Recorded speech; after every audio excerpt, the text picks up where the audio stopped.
Chick, chick.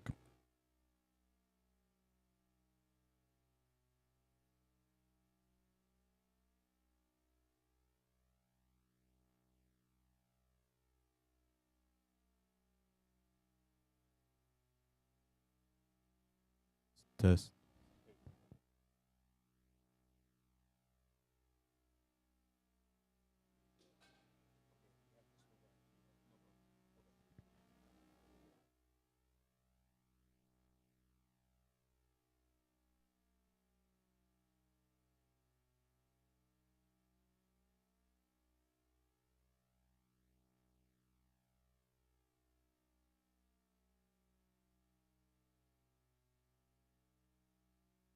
Test 1, 2, 3.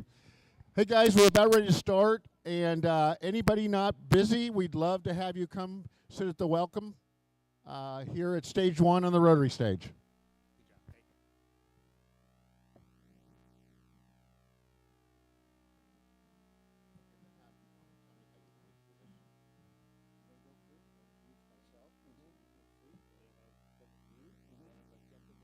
Very good. I'll let you. So you do the Barry. I just say welcome real quick. And I'll handle it. Yeah. Yeah.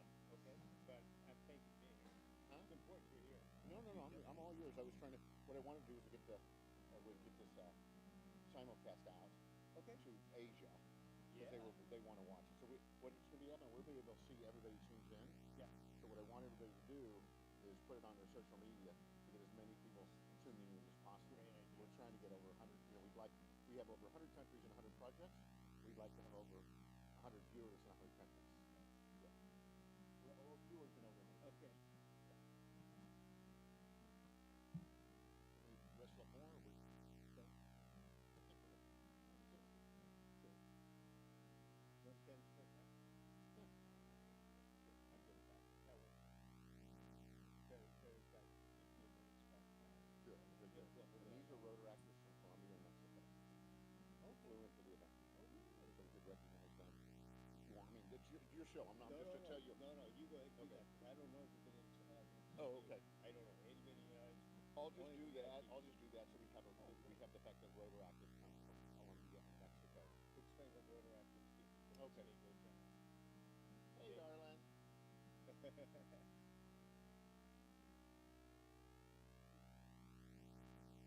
Yep, one of those.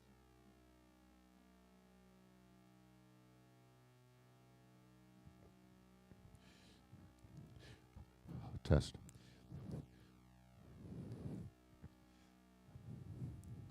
Hello. Just want to let everybody know that we're going to do the welcoming remarks in about 6 minutes with past President Barry Razin. So anybody not busy, please come on up and welcome Barry Razin, past President of Rotary International. Thank you.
Okay, welcome everybody. Welcome to the Environmental Experience brought to you by Rotary. With this, thank you everybody. How's the sound? We doing okay on the sound here? Thank you. My name is Wade Nomura. I'm up here because I work with the Rotary Foundation. I am a technical advisor. I advise on water, sanitation, hygiene, and environmental projects globally. So my little job format is to cover the entire world. So that's where I come from. I was asked to do this. Quite privileged, quite honored. Thanks to Steve there. With that, you're in for a great few days here. We have some of the best speakers that you'll find anywhere.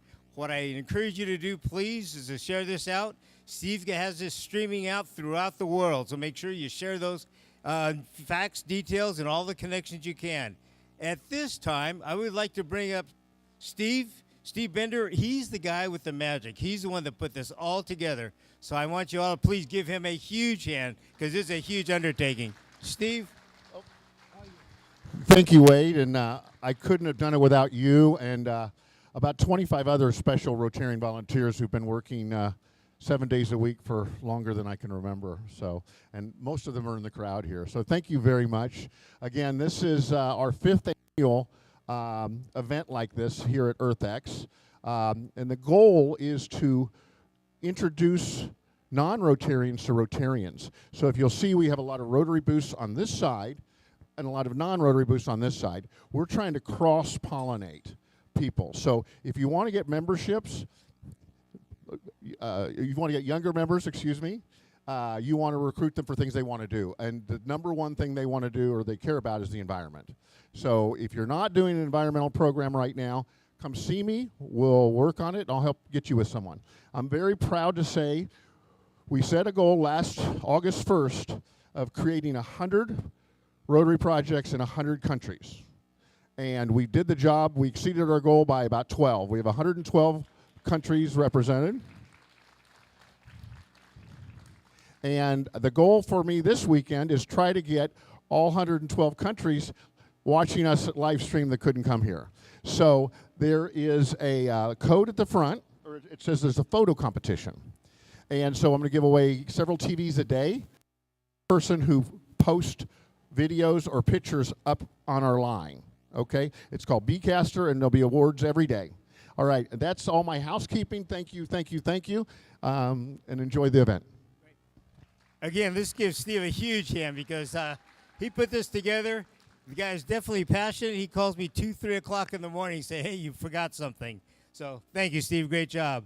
At this time, I would like to introduce Barry Rassin, our international past president and chairman of the foundation. He served as international president in the year 2018-19 and as foundation chair in the years 2023 and 24. His background is health executive from the Bahamas with decades of leadership. He's a global humanitarian, has done some outstanding projects. He's oftentimes twisted my arm to make sure that I'm sticking there with him to make sure that we get these projects completed. With this, please stand up and give a big welcome to Barry. There you go. Thank you. Thank you. Thank you so much. You know, normally I'm talking to an audience who may or may not understand climate change, may or may not even agree that it exists. Today I'm talking to the converted. That makes it more difficult now. You're going to know everything I'm talking about. So this is going to be an interesting challenge. But what I thought I'd do is share my own experience, which kind of, to me, made the whole world of making our environment better real. I live, as you heard, in Nassau, Bahamas. Little island, 21 miles long, 7 miles wide. A country of 726 islands. Some of those are just rocks that's sticking out of the water, okay? And the reality is they're not going to stick out of the water much longer. I drive along the coast to get to town. Been doing it all my life.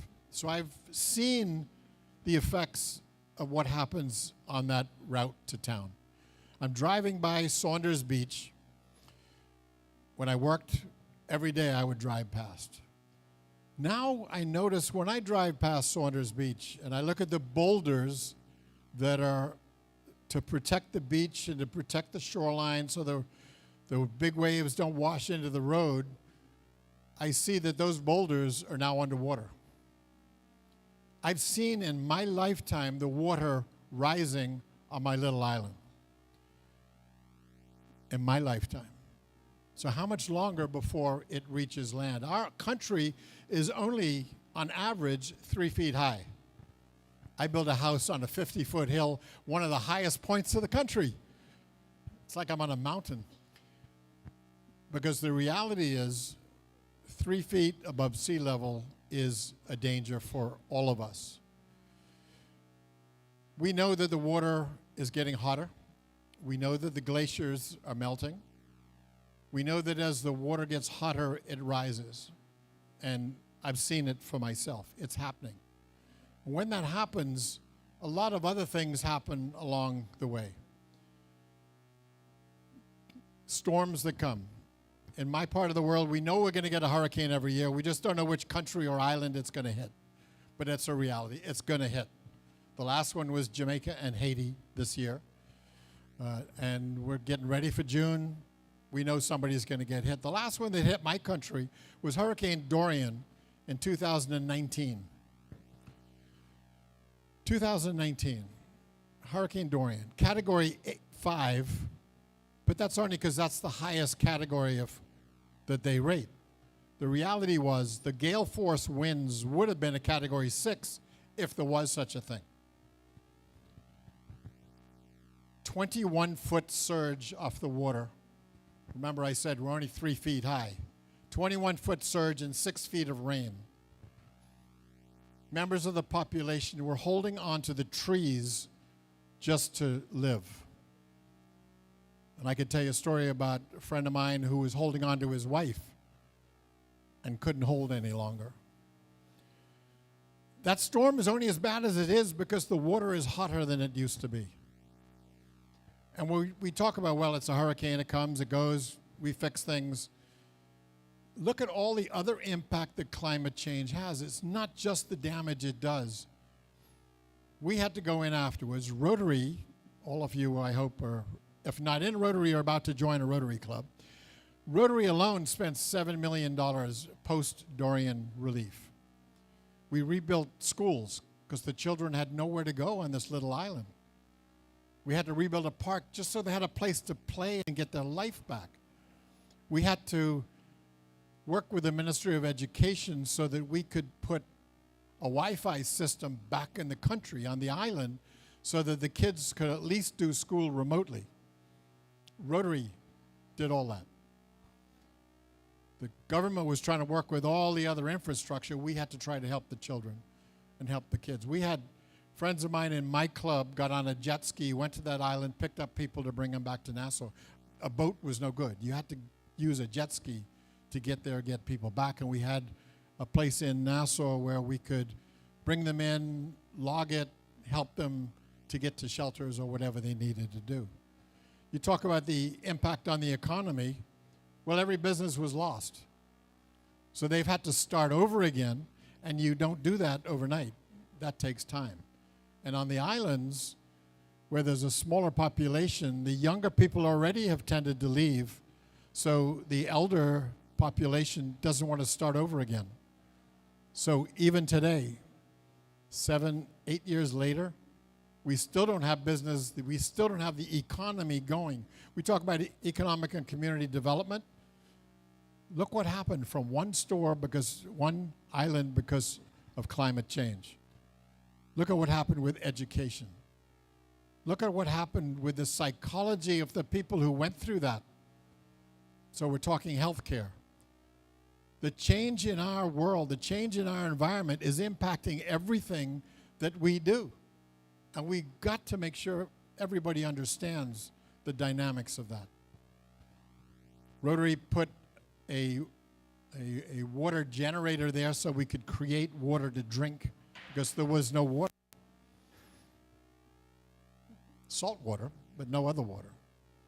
In Freeport, another island that was also hit by that same hurricane, years ago we had a global grant, and hopefully you all know how to do a global grant because that's where you can solve a lot of problems.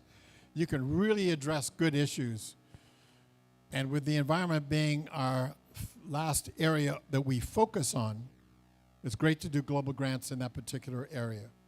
And we did a global grant in Freeport where we put in a water system that can only be used in emergencies. And with that hurricane, like ones before it, there was no potable water on the island except Rotary water. Every citizen on that island came to Rotary, no charge, to get water to drink, water to bathe in, water to wash their hands with.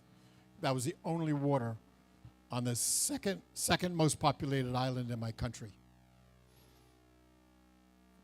Is climate change making a difference in our world? Yes, it is. Let's be real. Let's address it. What can we do about it? What can a country like ours do? Look at the coastline in the state of Florida. In a king tide, there are areas on the coast of Florida that are flooded. No rain. You know the area. That's just a king tide.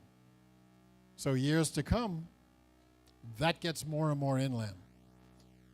Water is critical. What's happening with the change for the rising tides is affecting us deeply. And we need to address it. We got to stop denying that it exists. I know it because I see it. I know it because it's there. Look at what we're doing in other places to bring water to the country. Later today, I'd like to talk about our program in Haiti. Only 35% of the country has access to potable water. That's a population of 12 million people. And only 35% have easy access. Children don't go to school because they have to spend the day fetching water for the family. What are we doing about water? And of course, there's so many other things that we have to do. You talk about planting trees. I know during the week, each day is a little different emphasis, but we need to plant the trees so that we can start to get our world back together again. And Rotary started that process back in 1991, years ago. President Carlos Canseco said that he's got to replace the trees that we've been destroying in the Amazon. And we planted 1 million trees that year. And then President Risley in 1718, he asked us to plant 1 million trees. Guess what? We planted 20 million trees. Yeah. Rotary truly is making a difference in so many worlds. So I was really pleased to be a part of the board when we said, look, we've got to get every Rotary club around the world sensitized to the environment and that we need to make a difference. And that's when we came up with a new area of focus for the environment. And it isn't moving as well as we would have hoped. So I would ask you all to think about what can you do in the way of grants to help our environment. There's lots of opportunities. The Commonwealth group of countries is working now with all the Commonwealth countries to do a mangrove planting project in every Commonwealth country. Okay? Not hard to do. You find the mangroves, you start the seedlings, you plant them on the coastlines. Something I learned recently at the convention in Singapore was that we should also put oysters in amongst the mangroves. And that helps the whole development of that ecosystem to be stronger. But if we plant the mangroves, we save the shorelines. So although we're 3 feet above sea level, we actually have some protection without building a solid wall, but we have some protection from those 21-foot surges when they come through. So there's things that we could do. I would ask you in your club, what is your club doing about the environment? What's the one project that you do? As you heard earlier from Steve, the younger generations have a passion to help our environment because they see that in their lifetime, they're going to see catastrophic change. They want to know what we're doing to help our world be a better place. So what are we doing? What can we tell them that we did everything possible to make the world better for them so we don't leave it all to our younger generations? Really important that we do that, and that means we have to incorporate them more into what we're doing in Rotary so that they understand that they could do those projects through Rotary, through our district grants, through our global grants. And of course, now we have a grant of scale where the Rotary Foundation will provide $2 million and help get that matched. We haven't found that environmental program yet that can get a grant of scale. We've been doing a lot of health programs, which is excellent. We have this Zambia program to significantly reduce malaria. It did so well that our partners came back to us and said, well, we gave you $2 million to start. We now want to each give you $10 million so we can expand that to 3 other countries in Africa. Fantastic program. And that talks about partnership. And I would ask you to think, are you doing anything to partner with other organizations to help us with all of the programs that we do? In Nassau, we've met with the Perry Institute. They're already doing work, and I think there's somebody here in the audience that is doing work on our reefs. You know, reefs are underwater. We don't think about them. But they're part of our economy in my country because people come to the Bahamas to go diving to see our reefs. Hot water kills reefs. Thank you for what you're doing to help develop and restore those reefs using young people, potential interactors. What a great opportunity for them to see, feel, and actually get involved with making a difference and making a change to our coral reefs. Really important. So we need to make sure that we're working with these partners. Perry Institute has been doing this for a while, and we're partnering them with our National Trust, who is responsible for all the parks in the country, places where we have 1,000 flamingos. We're not allowed to go there because we might endanger those flamingos. And that's the kind of protection we need in places where we have animals or birds or whatever that we want to protect for the future. We've lost too much and too many species around the world. We've got to stop that. We've got to protect them. Fortunately, in the Bahamas, we are. And when you see all those flamingos flying at the same time, it's a sight you will never forget, I promise you. And you imagine when you take an interactor, a young high school student, and they see that kind of sight. What do they want to do to make sure that's preserved for the future? But partnerships help us do so much more. So with the Perry Institute, with the National Trust, and I want to bring in Kiwanis, I want to bring in the Zonta. Why not work with all the other groups that are trying to make the world a better place just like we are? I believe we're the #1 humanitarian organization in the world, in Rotary International, but that's because of the 47,000 clubs we have around the world. But we could do so much more when we bring others in to help work with us. There's no question that that's the power of not doing everything alone, but doing it with partners. We're really good at leveraging funds. We can put in $1,000 from our club and get a global grant with other partners that ends up spending $400,000 to help a program. That's leverage. That's what Rotary does. That's partnership, and we need to keep developing that because that, I think, is how we're going to do so much more to do all the programs we do. Environment is one of them, and it's really important, and that's why we're all here this week. And I thank you for all that you're doing to make sure that we're really embracing the need and embracing solutions to the needs. Too often, we talk about things that need to be done, but we really need to be talking about what is the solution. I keep asking my government, bring in somebody from the Netherlands. They've mastered what to do about the fact that they're getting so much flooding. Maybe they can help us. Let's look to others who have expertise and bring them in. And by the way, Rotary has a vocational training team program where you can bring experts from one country to another country to either teach or to learn an expertise.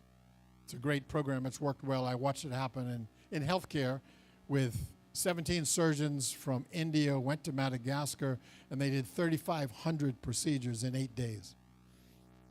Surgical specialty procedures that otherwise that population would never see. That's partnership. That's Rotary. That's us making our world a better place. Because what every one of you do, please keep doing it. Thank you for all you do. Thank you, Barry. Thank you. Everybody, thank you very much. Thank you. To keep on schedule, I'm going to have a few brief points I'd like to make. First of all, we have booths in the back. Please take your time. Take a look at some of those. Given time, I'm going to have some of them come up on stage during today's presentations. I would also like to point out real quick, today's emphasis is specifically on water, water for the world. You may not realize this, but there's only 1.2% of the total water on the earth that's actually surface drinkable. 1.2%. 28% of that water is actually in the area of Canada, believe it or not. Now, when we talk about trying to save our resources, save our environment, realize that we are right now working off and drinking off of 1.2% of the total water of this world. So keep that in mind. At this time, I've got another group coming in here. It's the Asian Chamber of Texas. If they're getting ready to come up, I see them someplace. With this, we have the chair of the Asian Chamber of Commerce of Texas, corporate and citizenship leader focused on economic growth, partnerships, and never mind, he's changing it to 2 o'clock.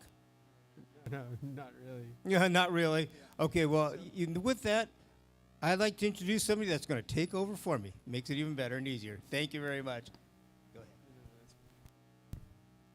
Hello. So we're definitely connected with the Asian Chamber of Texas, and we have a great partnership with Asian Chamber of Texas.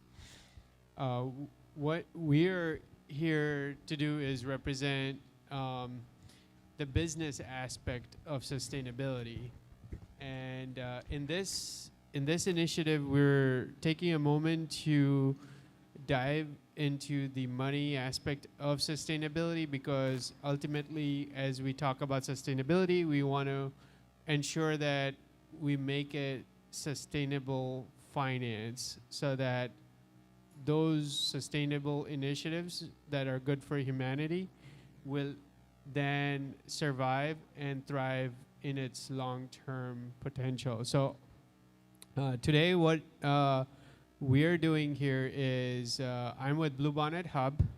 We pretty much are a finance arm of raising capital for sustainable businesses.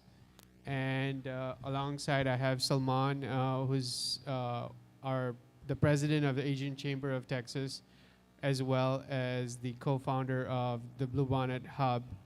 And our collective connects sustainable finance leaders, I would say policy changing leaders, to help grow our business ecosystem in a sustainable way.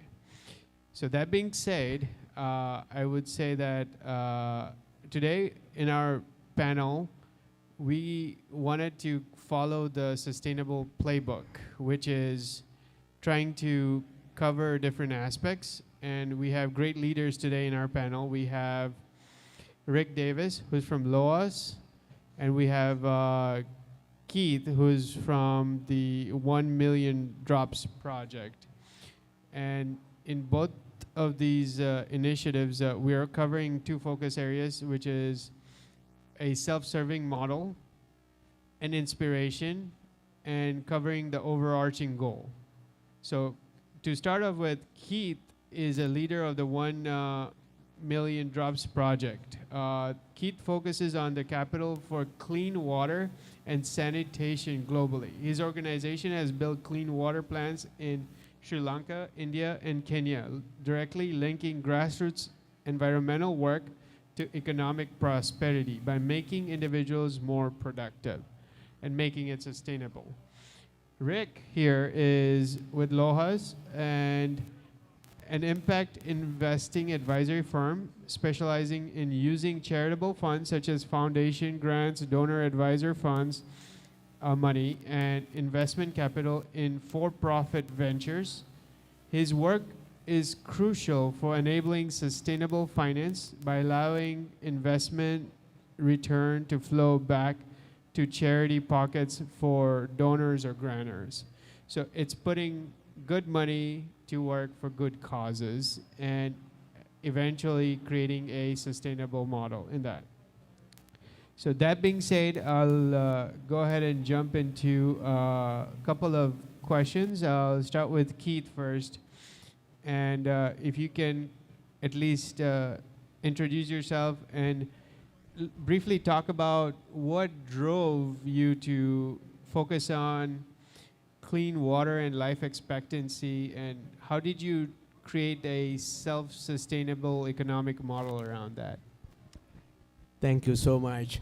Good morning to everyone. And first and foremost, I'm a Rotarian. I'm the president of the Rotary Club right here in a suburb of Dallas called Colleyville. And a couple of years ago, I happened to be in a very rural part of Asia. And I noticed this young woman walked 2 to 3 miles to fetch water.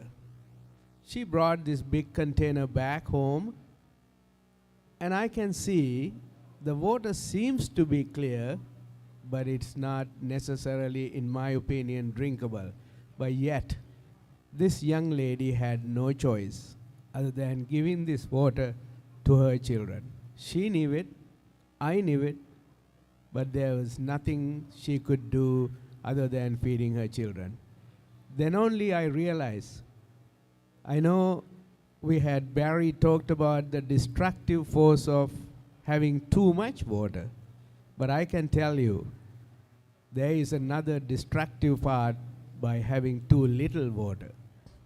So that is literally death.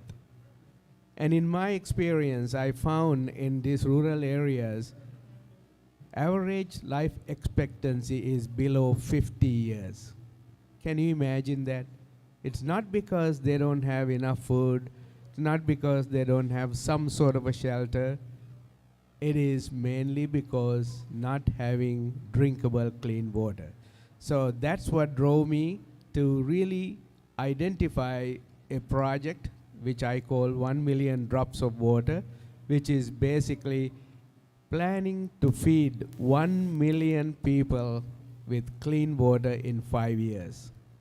We have done it for 2.5 years now. End of this month, I'm so happy to say, we will reach 460,000 people. And my goal today is to hopefully spread the word, get support, and complete the 5 years that we will have 1 million people. Okay. So, these are pretty good, measures and actions that, you have to take to get to that phase. My question to you is, how do you economically create viability in scaling this process across different countries?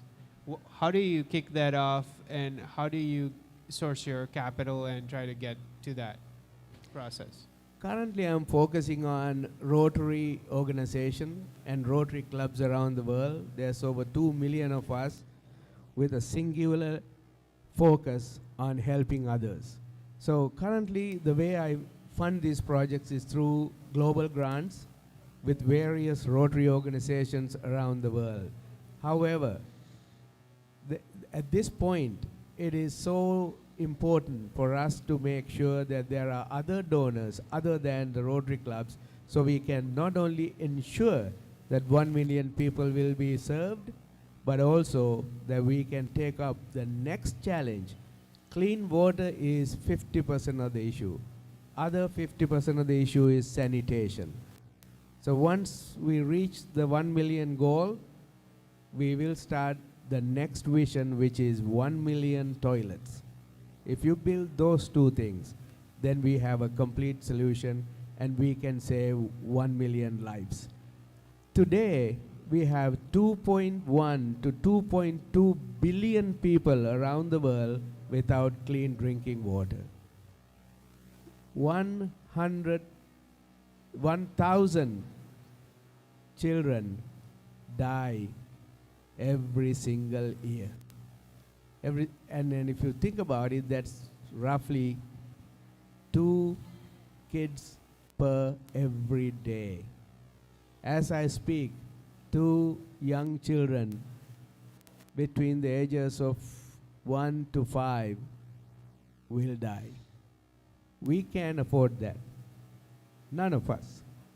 And as Barry said, we have a choice.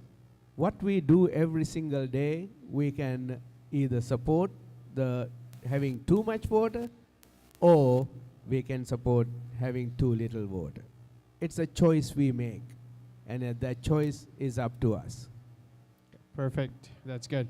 Now moving on to Rick, what I was impressed is how Rick connects the private and the sustainability partnerships in ensuring that the capital pushes out to these great efforts and eventually grows the necessary wealth profile as well, along with the sustainable mission.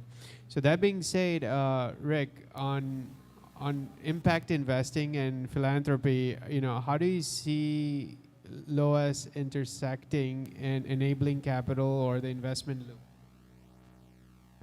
Yeah, we're so LOHAS, and by the way, thank you for joining us today. How many of you actually know the term LOHAS? It's an old term. We co-opted it. Anyone? Anyone? So it's an old market segmentation term, consumer market segmentation term, stands for lifestyles of health and sustainability, and refers to that segment of the population that makes buying and investment decisions through a people and planet filter. And many years ago, our firm's 10 years old, a decade ago, I guess, we thought that felt like our tribe, so we co-opted the term. Our practice, as noted here, is purely impact investing focused, but we do a very odd thing in that sort of boutique world of ours. We only invest charitable money, so we help parties take money they've set aside for philanthropic tax purposes, and hopefully with an eye towards doing something good with it, and instead of either sitting on it and doing, and waiting to make a decision at a later time, we'll help them invest in for-profit, private sector, socially, environmentally impactful companies, projects, funds, entertainment productions, anywhere on planet Earth. And where the returns, if and when there are any in that investment, flow back to that party's charitable pocket. So back to their donor advised fund, their family foundation, the charitable trust, whatever the structure is that's being utilized. That's our focus. Hello. Yeah. Are we there? All right. In that vein, for us, impact investing is what we believe to be a better use of charitable funding than not donating to amazing projects like this. But the unfortunate reality is that 99% of charitable funding sits in the public markets. And that's hundreds of billions of dollars, actually close to trillions of dollars in sitting in fossil fuel companies and AI companies and social media companies and weapons manufacturers. That's where most charitable money exists. And I mean 99.9% of it. And so what we provide is just an access point for someone to think about doing something better with that charitable money from an investment perspective. I think we've had a technical error over there.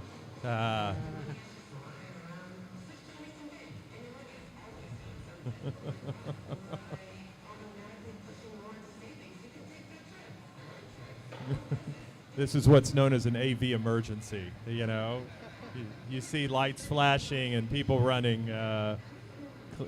Clearly that didn't go as intended. But as I was saying, it's really just about providing another avenue for parties to do things with their charitable funds that better align with their values than leaving it parked indefinitely in a public markets environment. Oh, perfect. Yeah, and relating to that, Bluebonnet Hub has seen that very clearly, where we see there's a huge pool of money not being allocated to the right efforts. There's an opportunity to take that to the next level.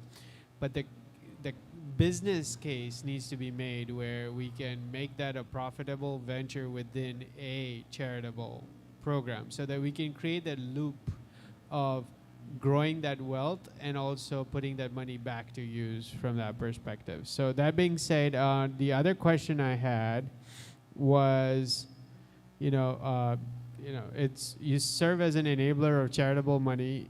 Can you give an example of a self-sustaining business you've helped finance globally? Well, we've invested money all over the world in many companies and funds and projects. I guess there are funds we've invested in. There are companies we've invested in. All of them have a intended sustainable model. That really is the point. Our focus is on for-profit investment of charitable funds simply because we believe in the sort of sustainable model that implies. And by sustainable in this context, I mean like the continuity, the ability for money to be deployed and ideally invested in such a way where that business can continue without, say, a requirement of continued donor support. And so everything we do is intended to be around that kind of continuity. And we are impact agnostic, meaning if it touches the social or environmental realm, we're investing in it. We don't dictate that. We really are enablers of donor and grantor funds, so it's what they want to invest in. But it really is anywhere on planet Earth, and we do invest around the world quite a bit. Yep. Perfect.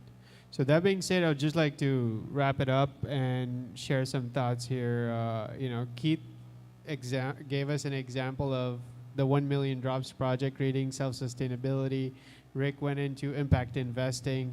This is an actual perfect use case as an example that we can put out there, that how Keith has enabled self-sustainability, created jobs in trying to get the water back into the right hands, to the right resources.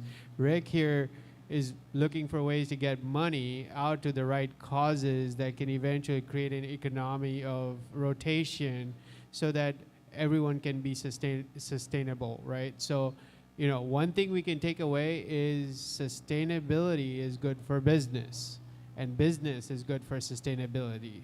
So that being said, we run a Bluebonnet Hub collective. We connect leaders, we connect folks together to build sustainable missions and sustainable investing. So feel free to connect with me or Salman down, and connect with Rick or Keith if you'd like to hear more about their story and their journey in investing and sustainable project. Thanks, everyone. Thank you.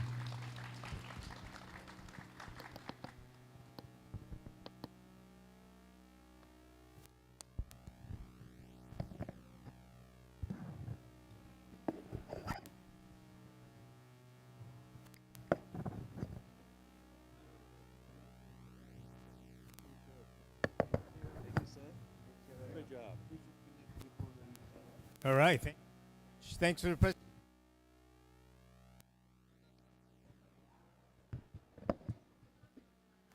Okay, what I would like at this time, we have a little bit of time here, so I'd like to ask some of the vendors to please come on forward. Wayne, come on up here real quick. Talk to us about something. What you got here?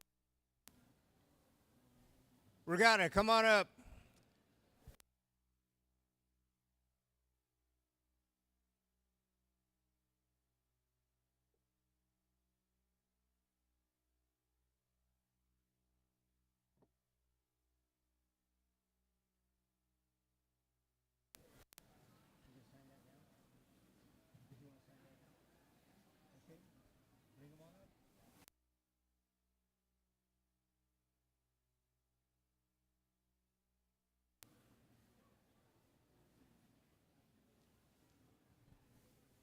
Okay, we are supposed to have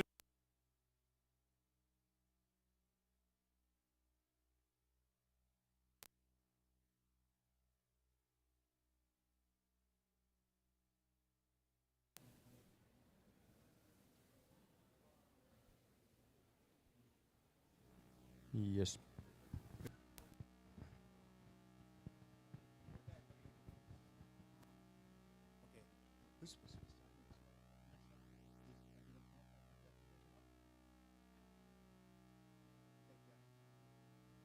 Okay, this is going to be the official signing of award, agreement. I'd like to have whoever's doing the signatures to come on up.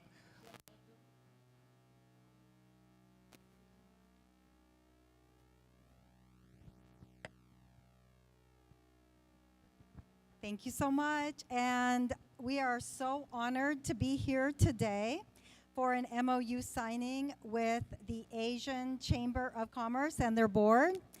And President Raskin talked about partnerships.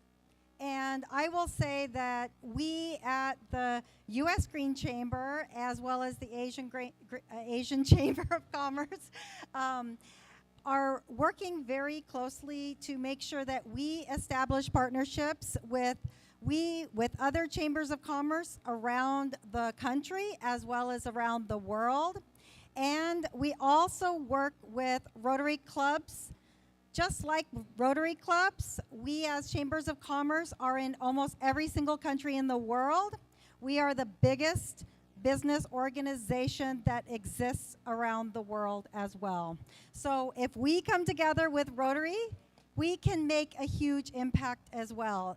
Imagine if all chambers of commerce moved towards sustainability, just like what the Asian Chamber of Texas is doing today and has done so. I give them so much credit because when I go to their website, I see an entire page on sustainability resources for their business. I also know that Mohammed and the Chamber Board and the Chamber staff work to bring in the young people. And we all know that we have to transition, just like Rotary International, we have to transition to bring in younger chamber members. So it is such an honor today to work with Mohammed. I have to acknowledge Steve, who is the chairman of our board, and we are so honored. We would not be here today without him. So Steve, I don't know if you want to say a few words. Thank you so much, Michelle. And I can remember we started your Rotary journey together about 5 years ago. What's this Rotary? And now it's, yay, we did, we worked on what's called a Global Climate Pledge. And you can sign it as you come in. And we did this with Rotary. In our first year, we signed up 92 countries. So thank you so much. Thank you. And I'm going to pass it over to Mohammed and sharing more about the MOU. Thank you so much, Michelle, and thank you, Steve, for connecting us and making this happen. And thanks to all of our board members who are here to support us. It's an absolute honor to be doing what we're doing today, signing an MOU with the U.S. Green Chamber of Commerce. Such an inspiring and impactful organization, and we. In Texas, we're one of the few chambers, or maybe the only Asian chamber that is focused at this level with sustainability. And we're so excited that we get to now have your guidance and support and collaboration to help us throughout this journey. And can't wait to see what's next with our partnership. Absolutely, thank you. And I just want to add that one of the big reason our chamber made this shift to go towards sustainability is because the younger generation, the millennials, Gen Z, they, regardless of their politics, they care about environment and society. They want to make money, but also they want to do good for society. And those were the questions that were coming up. Okay, small business, mid-sized business, large business, doesn't matter. They wanted to do something good, but there were not a lot of resources out there. What kind of certifications are available? What kind of events that are happening? So going forward, all of our mixers that we do, the community mixers, was also focused on sustainability. And of course, visit our website, asianchambertx.com. And we're very excited, and thanks again, Steve, for this beautiful partnership, and let's make it happen. And I would like my board members and few of the community leaders that are here, Harish, Summer, Arti, Mit, please join us. Maddie, join us on stage while we sign the MOU. Come on, Arti. Keith, please. Rick, if is still there. And Steve, if you can. Ajay, if you want to join us, we'll be signing an MOU, please.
Okay, thank you so much, everyone. And a reminder, if anybody, we're having a photo competition for the best photos and videos. There's a QR code on the front. You upload it. We're going to judge every day and give awards every night. Okay? Thank you so much. Good job there. Thank you there, Steve. And by the way, this was co-founded by the U.S. Green Chamber of Commerce, accredited by the United Nations. These are national leaders, and as a message to take home, as a goal to set, please consider taking this up with your local affiliations. This would be an outstanding opportunity for us to all go green.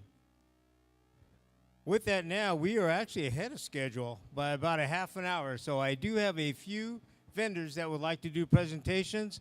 Regatta, you still around here? Come on up, come on up.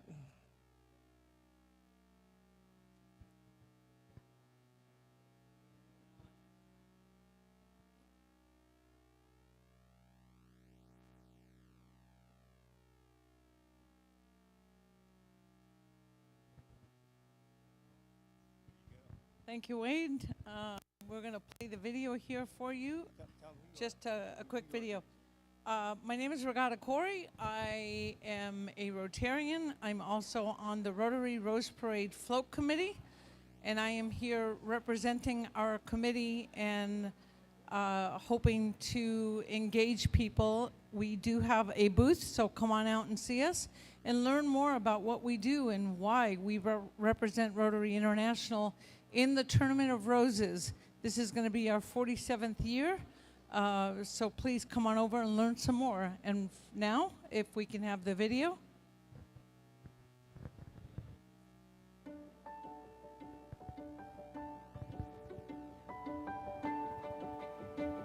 Every petal tells a story of people coming together to build something bigger than themselves.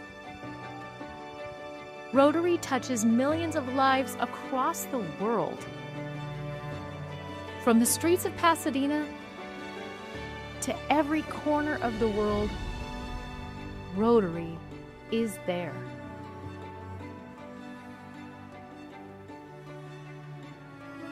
this is more than a float. It's a symbol of hope, service, and the power to change the world. Learn more at rotaryfloat.org or rotary.org.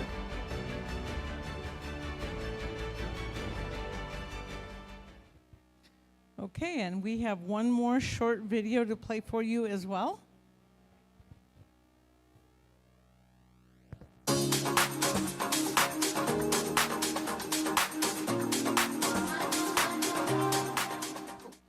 Larry, how does Rotary's participation in the Pasadena Tournament of Roses open new opportunities for visibility and partnership? And what are your goals for this event? Well, I've smiled at each question, but just having had the experience over just this past New Year's Day to actively ride the Rotary float in that event, even though it was a little wet this time around, but that doesn't happen very often. This is a wonderful example of enhancing and developing the public image, and it's such a great service in and of itself. It creates a great community. Tournament of Roses Parade is absolutely unbelievable, year after year after year. And it's our goal to continue to enhance. We continue to build broader network of supporters really across the country. Certainly the viewing is around the world, and so there's every reason to continue to support significantly the efforts of the local Rotarians there, who create such a great float every year in the Tournament of Roses Parade.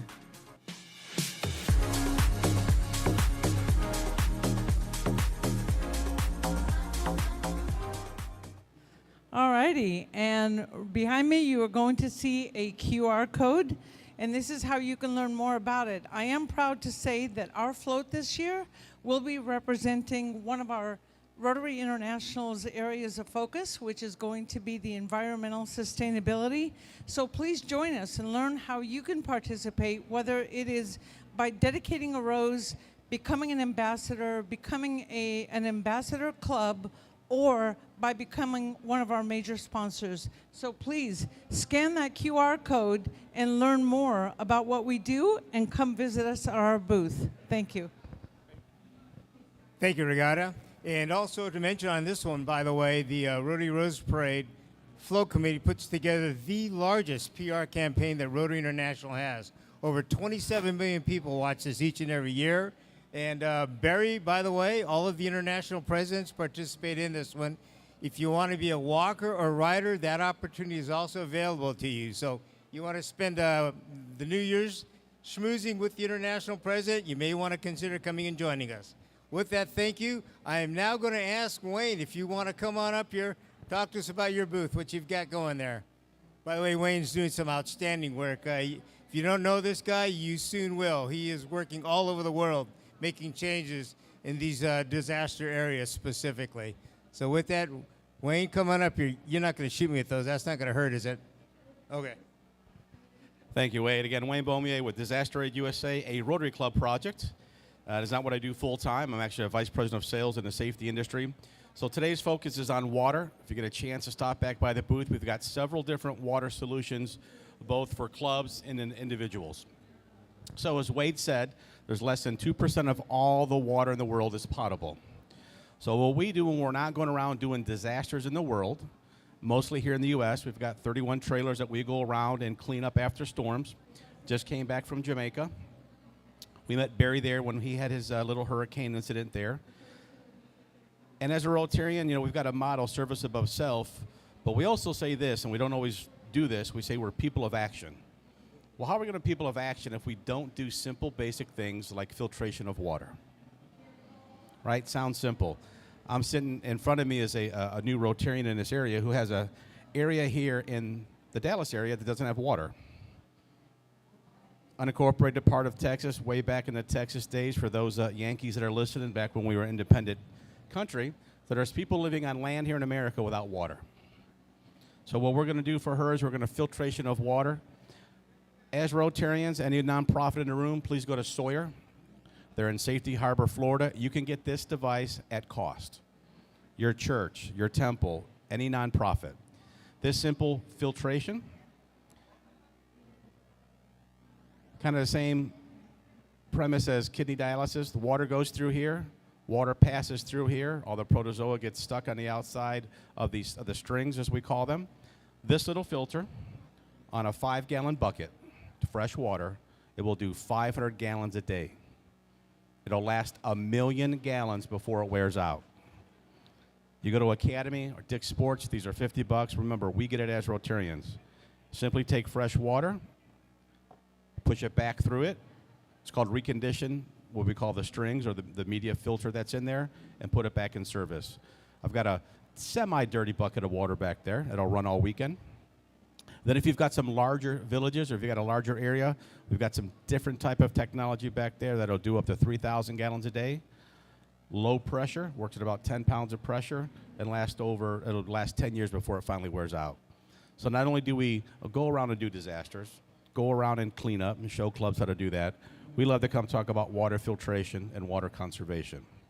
So we'll be saying this again and again and again. People of action, let's go do something. Please. Thank you, Wade. Thank you, Wayne. Great job. Now, some of you may have not thought about this, but when it comes to disasters and disaster times, you have no idea when those are going to hit you. None at all. So imagine this. Imagine being able to, or not being able to go to your sink to have fresh water, to wash your hands, to bathe, any of the above for days on end. Well, some of the world lives that way, but you could also potentially have that same issue or challenge. So consider having some of these things around, get educated on that thing. We are looking at our municipality, the city of Carpinteria, on making sure that if we do have another disaster, that we will have those resources we have available. And no better way than to partner up with Rotarians like Wayne there to make sure that you have those things available to you. Some of the other changes that happened that I've seen in recent times, as an example, I live in Carpinteria, California, Southern California, right near Santa Barbara. We are one of the few south-facing beaches, and as we see in recent times, with the water rise, the beaches are actually eroding. They're going away to a point to where we may not have any in the future, beaches-wise. So we're looking at trying to reverse that effect, and most of it has to do with the sustainability of the environment. So consider all these changes. Another one to let you know where we come from. In Carpinteria, we are in a fairly affluent area. We have, for the first time in history, last year, had our first tornado actually hit Carpinteria on Southern California beach town. And believe it or not, to tell you how affluent we are, the only damage we sustained was one mobile home that was actually lifted, torn apart. When I say affluent area, that mobile home was purchased at a cost of $1 million. That's how much our cost of living is in Southern California. So think about that. With that then, I am going to go ahead and go to commercial break. We moved the cameras because we didn't want to see the thousands of people here in this audience running away. So with that, everybody, we'll be back in a few. Thank you.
Okay, welcome back, everybody. And for those of you that haven't had a chance to take a seat, I would suggest you go ahead and have a seat now. We're going to go ahead and get started with our 2:30 schedule. Next up, we have Kathleen D'Angelo with Amplifying Your Impact by Driving Strategic AI Adoption. Strategic AI consultant helping organizations drive revenue, efficiency, and enterprise value. My apologies, but I'm still on Western Coast time. She leads with discipline, business-first AI strategies. She's an expert in innovation, leadership, and future-ready business systems. With that, I'd like to ask if she could please come on up. Kathleen. Thank you so much. Hi, everyone. Good afternoon. Thank you for coming to this talk with me about AI. This talk is about how to amplify your impact by driving successful AI adoption. But before I get into it, I wanted to start with telling you a story, right? I love telling stories. It's a story about two companies that both went on a mission to implement AI in their organizations. Two companies of similar size, similar resources, same industry, similar budgets, yeah? But they took two different approaches. So, the first one, I call it the speed trap, company number one. They moved super fast. They deployed AI, pilots. They invested in the best tools. They trained their people, okay? They had AI everywhere. This company, let me do this. Company number two, they took a different approach. They didn't start with AI at all. They started with one simple question, right? One simple question: what are the most important problems that we need to solve? And can AI do it? Can it help us? Okay? 1 year later, the first company had a lot of activity. The second company had results, okay? In 1 year, they were so far ahead of the other company by every meaningful measurement. So, 95%. This is a problem, okay? McKinsey recently produced some research on the business impact of AI, and they talked to more than 500 enterprise customers who had deployed AI. And they asked one simple question: did the AI scale past the pilot, and did it deliver the anticipated return on investment? Okay. 5%. Only 5% were successful, okay? That means 95% failed. 19 out of every 20 projects that were deployed failed to produce the anticipated return on investment or failed to even scale past the pilot. And those companies, that speed trap company, the company that moved really fast, okay, those companies are the ones that are disproportionately represented in that 95% number. Okay, they're failing. They're failing not because of technology. Most businesses don't have an AI technology problem. They have a business strategy problem. They lack AI strategy. The problem is in the approach, not in the technology.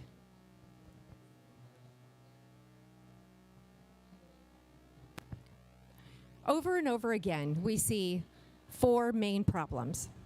Failure patterns, I call them, right? So the first one is companies that we've seen. This is the pattern.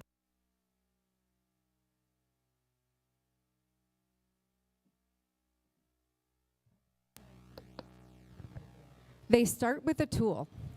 It's called a tool-first approach, and this is what we've seen with most companies. And why? Because AI technology companies are pushing tools.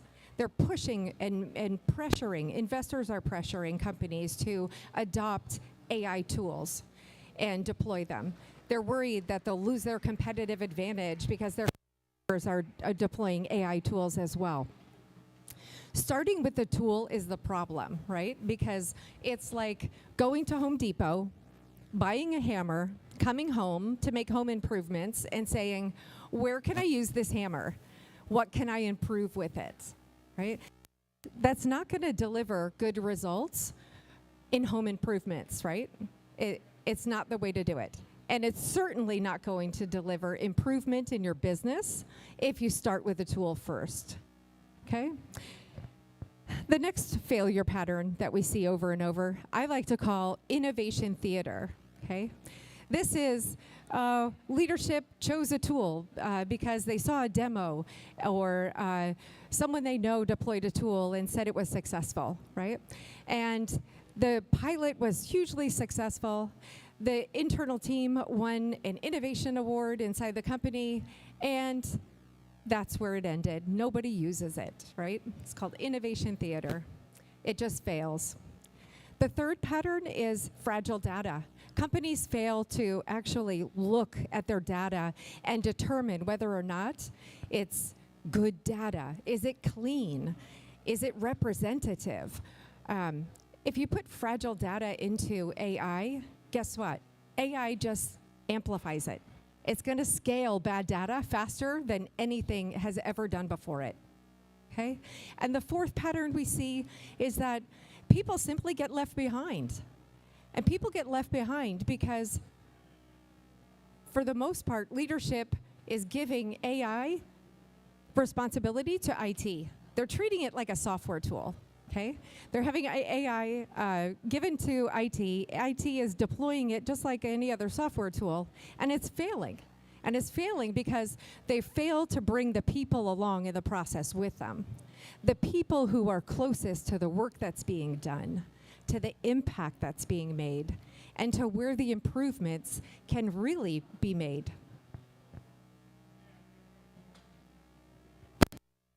So, where does AI actually create impact?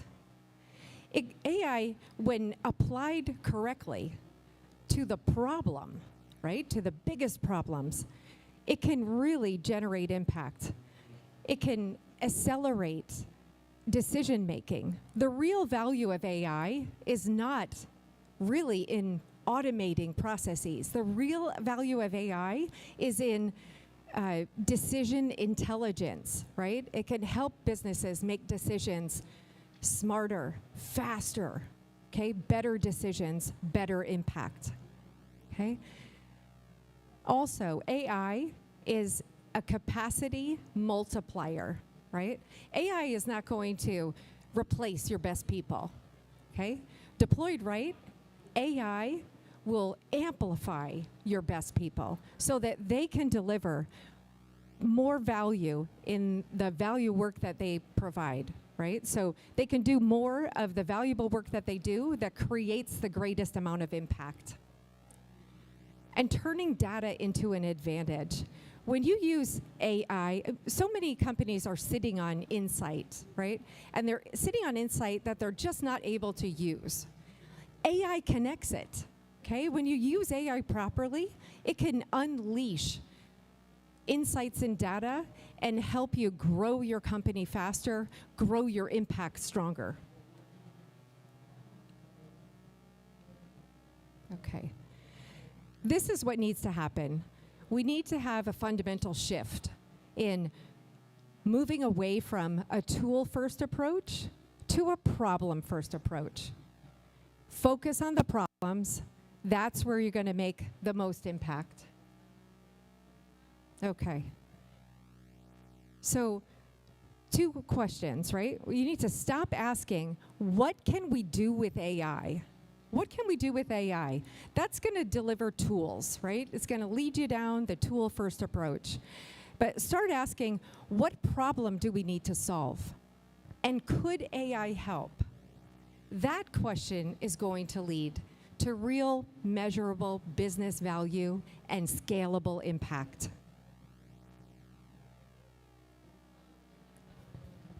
So here's a framework to use. 4 things.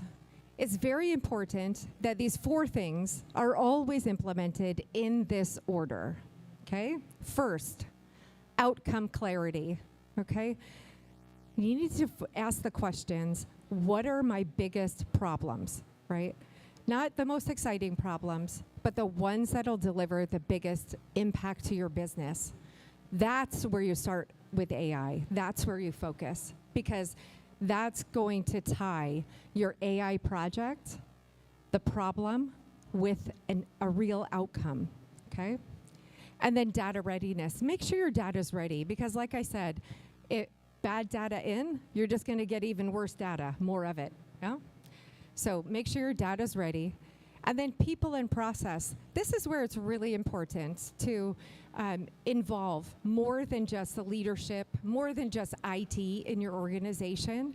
You really need to focus on the problem that you're trying to solve, the outcome that you're trying to drive, and who are the people who are doing the work, and what needs to change in order to improve it, okay? So bring people along in the process, and you will be able to drive AI adoption in your organization. And then lastly, never first, second, or third, always after the three. That's when you choose the technology. You identify the problem, define the outcome, prepare the data, bring the people into it, then choose the right tool. At that point, the tool pretty much chooses itself, because you know exactly what's needed. Okay, so the path forward. The path forward is start with your most expensive problems. What is holding your business back from scaling? Where's the tension? Where's the friction? Where are the blockages in the workflow processes? That's where you focus on AI, okay? And then audit your data honestly. Look at the data, be honest, because if you don't get the data right, the solution is not going to deliver the outcomes that you're looking for, okay? And then clearly define success, right? What does success look like for this project? You need to have clear, measurable, defined success patterns. You must be able to fill in the blanks in this sentence, okay? This works when this metric is achieved by this amount within this amount of time, okay? That has to be complete. If you cannot complete that sentence, you are not ready to deploy AI.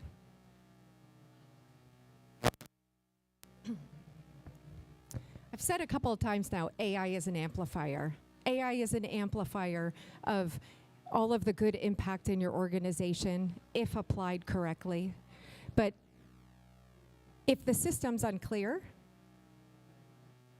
you're not going to drive impact. It's going to be a very expensive exercise, okay? But if the system is intentional, AI amplifies your impact. It doesn't just provide incremental value. It actually provides exponential value.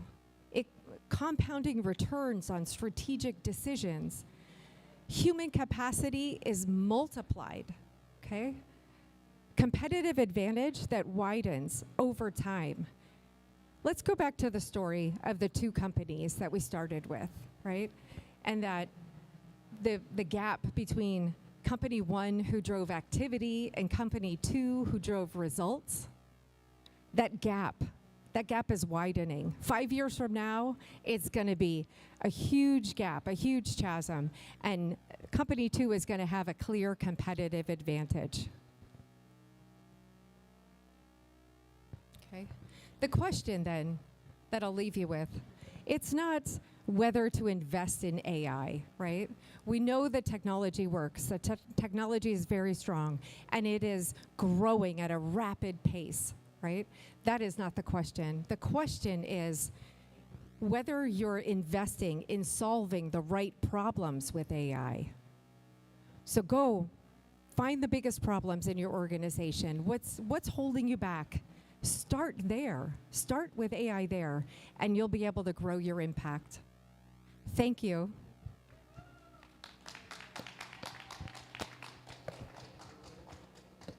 Great job. Thank you. Okay, we do have a little time. Are there any questions anybody has? Okay, there we go. Jump on up here. Well, actually, I'll bring Tayson with me because she's our treasurer. So we're putting together a strategic plan right now for our club and our foundation. How does this apply to when you're putting together a strategic plan, all of that, how do you filter that in? Great question. I love that. Because whenever people ask me, like, okay, well, how do I get started with AI, right? What's the best place to start? I always like to explain that I believe the best place to start is to use AI as a thought leader, as a thought partner, right? So as you're working through your strategic plan, your planning process, use AI. Ask the tough questions. A wonderful thing, a lot of people are using AI right now and they ask questions, kind of like they ask Google questions, now they're asking chat or cloud questions. What I would recommend is ask the questions in that, like, for example, here's my strategic plan, right? This is my business, my organization, this is our mission. Here's my strategic plan, copy and paste it in, and then prompt it to say, tell me what my blind spots are. What haven't I thought of, right? That's a really powerful tool.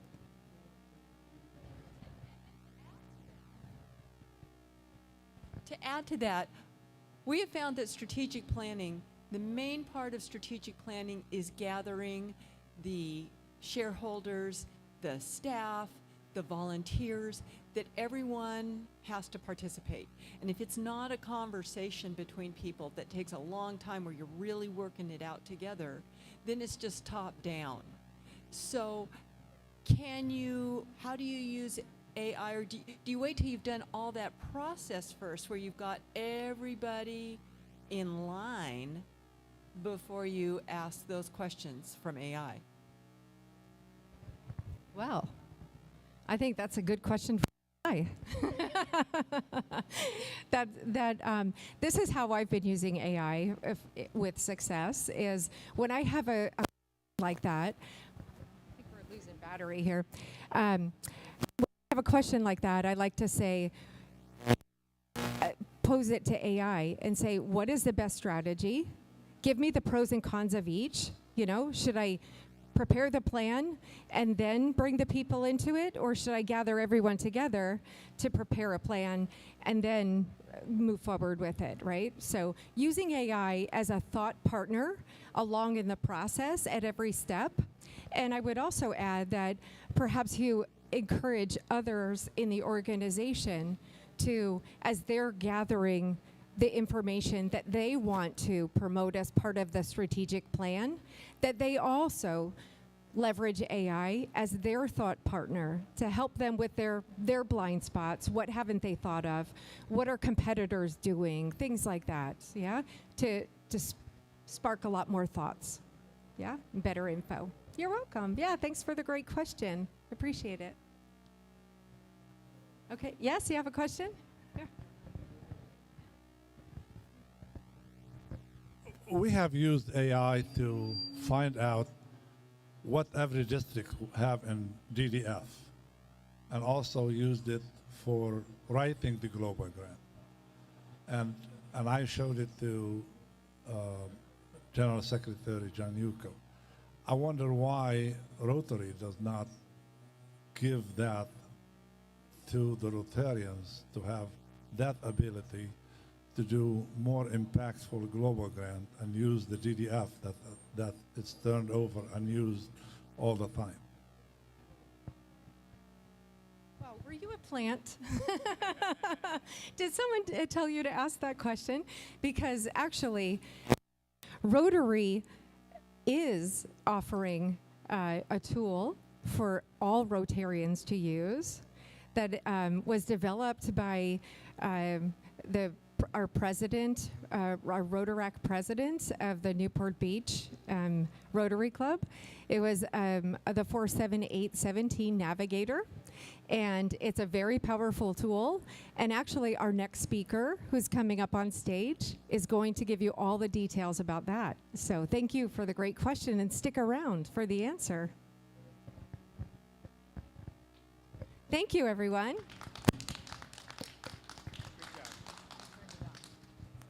No problem. Thank you. Thank you, Kathleen. Great presentation. Yes, we are actually using this internationally.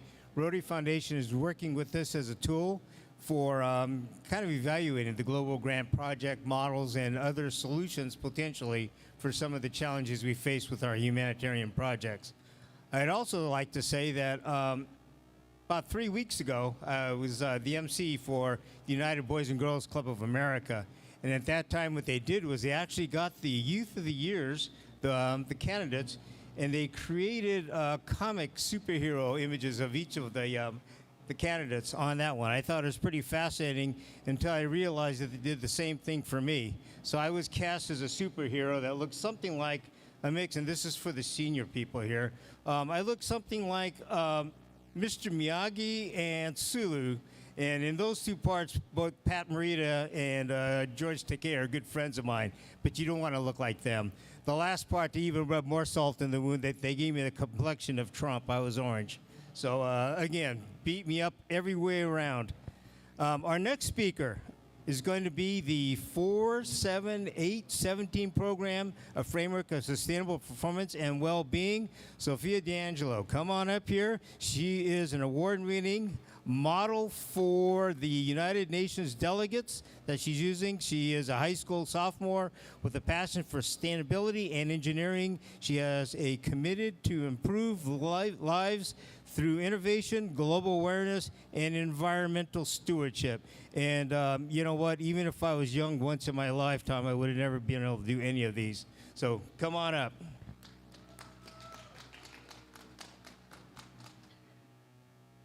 Thank you so much. Okay. So, we all, knowingly or unknowingly, assess what's around us every single day. Whether that's an opportunity we were given, an idea shared with us, or a stranger we meet, we're constantly evaluating, measuring, deciding what is worth our time, our energy, and our trust. Now, what if we were to release these standards, not abandoned our values, but took down the walls so rigidly guarding our most inner judgments? What if instead of focusing on what we could do based on our inner beliefs, we widened our view and put our full attention towards maximizing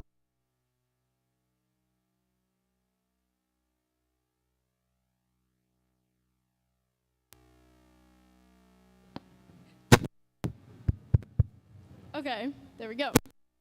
While we're here, what if the question was no longer, how would I impact this, but what is the total impact that could come from this, and how could this be improved?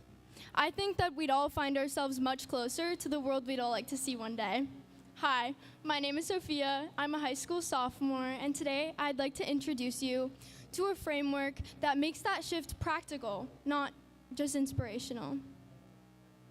Herbert J. Taylor was a U.S. Rotarian who more than 60 years ago devised 4 simple questions to revive his business, and has since been used by others as a moral compass to steer both companies and individuals with their decisions. He called it the 4-way test, a concise path to receiving a concise answer. 11 years later, this was adopted by the Rotary International as their entire ethical foundation for this global organization. Those 4 questions are, is it the truth? Is it fair to all concerned? Does it build goodwill and better friendships? And is it beneficial to all concerned? Simple, but powerful enough that they've guided thousands of Rotarian leaders across decades who let this test act as the ethical foundations for their decisions and actions. Rotary also operates across the 7 areas of focus, which has identified areas of need to channel their action and their resources into. Environmental action was recently added to this cause. Meanwhile, the Institute for Economics and Peace identified the 8 pillars of positive peace as the structural factors that allow societies to flourish and sustain themselves. And in 2016, the United Nations introduced the 17 Sustainable Development Goals, which provides a blueprint for future global sustainability by 2030. It was there. Okay. 4, 7, 8, 17. These aren't just random numbers. It's a multitude of standards which together form a test designed to measure a project's impact, to form a well-rounded project with sustainability at its core. Here's what's remarkable about these 4 frameworks. Each one was built independently by different people in different decades for different purposes, and yet they align almost perfectly, providing a clear measurement to a project's overall impact. The 4-way test gives us the ethical lens. Is what we're doing true, fair, beneficial? The 7 areas of focus give us the real and funded work in areas of need. The 8 pillars of positive peace give us the structure, the techniques for impact that make progress last. And the 17 Sustainable Development Goals give us the global scale and time frame to connect it all. Ethics, action, structure, globalization. You need all 4. One without the others falls short. We are standing at a point in history where the decisions made in the next decade will decide what degree our future will be impacted by climate change. The science is staring us in the face and is yet still disregarded by many. As we continue to repeat our old habits, our ecosystems are collapsing faster than they can recover.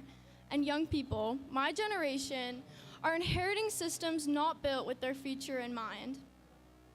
I don't say that to be dramatic. I say it because it's the reason for frameworks like the 4, 7, 8, 17 and why it is so relevant for our changing world. Because what the world doesn't need is more awareness. We have awareness. What we need is ethical, sustained action at scale, which is exactly what the 4, 7, 8, 17 framework is built to accomplish. Rotary International has 1.4 million members in more than 200 countries. That's not a network, that is infrastructure.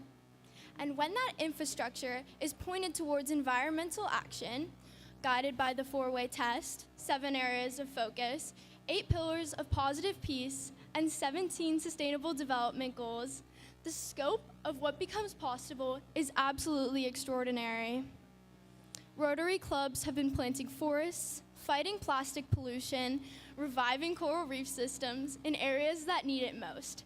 That accumulation of success and knowledge throughout these clubs provides a blueprint for what global organization should look like when putting their full attention towards sustainability. True change stems from structured, ethical, scalable impact. This is the 4, 7, 8, 17 in practice. In a perfect world, the 4, 7, 8, 17 framework would be a great model for every action, though this would take forever. So, Zachary Weaver launched something new in 2025, which is an AI navigator. Yeah. An AI navigator with the ability to reduce hours, days, and even weeks worth of work and down to concise minutes of review and suggestion. Think of it as a civic compass, an AI tool that helps Rotary clubs worldwide ask better questions and receive tailored answers designed to their specific areas of growth. Questions like, which of the 17 SDGs does this project touch? Does it align with the 8 pillars of positive peace? Is it passing the 4-way test? Not only does it identify a project's progress, but also provides methods of realistic action to address those areas of growth. Now, we did an example here of one of our successful projects, which is Happy Paths. And it basically shows how the AI navigator evaluated this mission. And so basically it goes between the 4-way test, it analyzes the areas of focus, 8 pillars of positive peace, And then what's really special is it gives recommendations for the 47817 alignment. So for this it said, it analyzes that, hey, you did really good on these SDGs, but you could improve a little more on like these ones. So it just shows you what the project is implementing and how it could be further implemented. So, and then it gives you a score of how well you're doing. This scored very high, so congratulations to them. And yeah, it's designed to widen access to change making, to make it easier for anyone, a high school student, a Rotarian, a small nonprofit, to understand how their local action connects to global systems and how they can further improve. And for my generation, a generation that's practically grown up with this technology, our future already looks so much brighter. I want to leave you with a standard you too can implement. 1, share the framework. The 47817 AI Navigator is free and it's accessible. So share it to your club, your school, your organization, because the power of this framework is in how widely it gets used. So spread the word because the impact will be exponential. 2, apply the 4-way test to your next big environmental decision, whether that's a grant, a project, a partnership, or even a vote. 4 questions in 30 seconds have a way of clarifying things that hours of pondering won't. 3, include the next generation in your decision making, because the people that will live the longest and inherit the consequences of today's decisions should have a seat at the table where those decisions should be made. Because the 47817 is not a quick fix to a prolonged annoyance, which is climate change, but a pathway to a future where human innovation and technology align to tackle our biggest problems, once deemed irreversible. I started by talking about trust and the standards we carry that shape where we put our energy. Paul Harris, the founder of Rotary, once said, "Rotarianism thrives in all places where our hearts are large enough to include the cares of others." And it really encompasses our mission as an organization to reach the hearts of everyone we help. When you align your standards with something larger than your personal judgment, with a framework that's been tested across decades, cultures, scales of impact, that shift stops feeling like sacrifice. It starts feeling like finding your purpose and helping the greater good. The world we hope to one day see is right in front of us, waiting for us to take action and save it.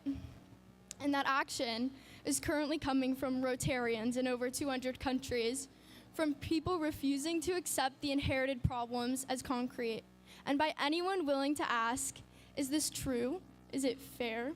Is it beneficial? Or does it build goodwill and better friendships? And is it beneficial to all concerned? Well, if the answer is yes, then we're all already miles closer. Thank you so much. Hope you have a great day. Oh, any questions? And then I'll have Don Bender come up and help me answer these. Okay. Sorry.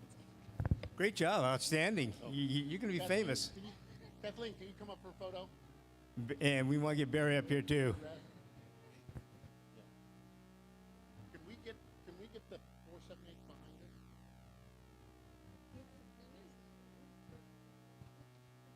Nope.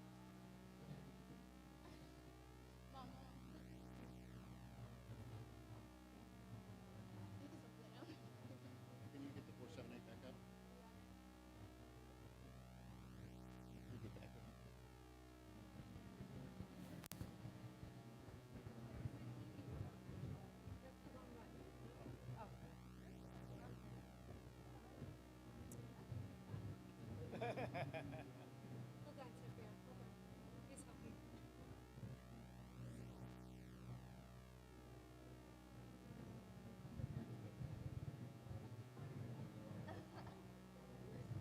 Technical difficulties. Thank you, that was fun.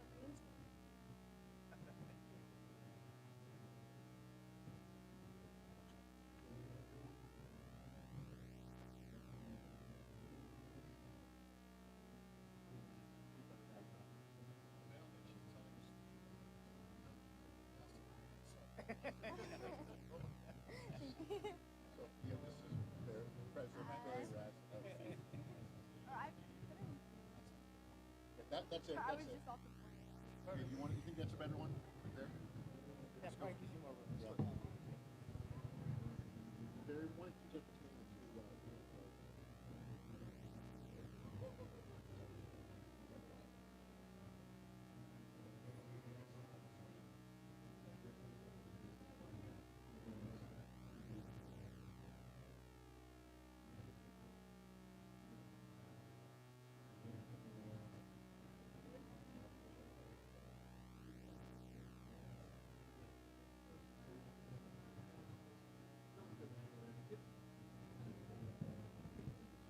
If anyone has any questions, if anyone, yeah, he was gonna answer.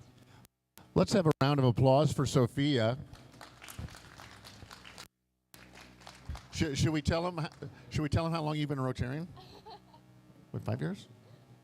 4, 2. So we have a little secret I just shared with Barry. When we first started our club, we started a family program to try to get mothers and daughters and mothers and sons to do it. So we did a family program for $500 a year for both people. And our membership is $500, so it's a good deal. So we got 3 people, and they're the 3 strongest Rotarians we have in our club are the parents and the children. So round of applause for Sophia, the actually youngest Rotarian on the planet.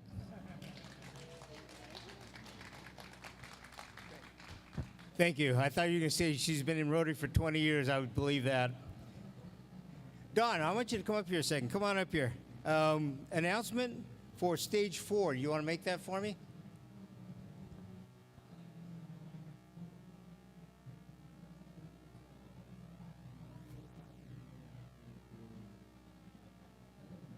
There you go. Thank you. Thank you, Wade. Just wanted to tell everyone that 5:30, we partnered up with Braver Angels to do a community debate. There's one tonight at 5:30 about climate action needs to come from the community, not the government. So if you have a strong opinion about that, please join us for that debate. And then tomorrow at 1:30, we have one on nuclear power. Whether you're for it or against it, come and join us with that debate. If you're not familiar with Braver Angels, I highly recommend you come and see what that is like. It's just really amazing. Thank you. Great. Thanks.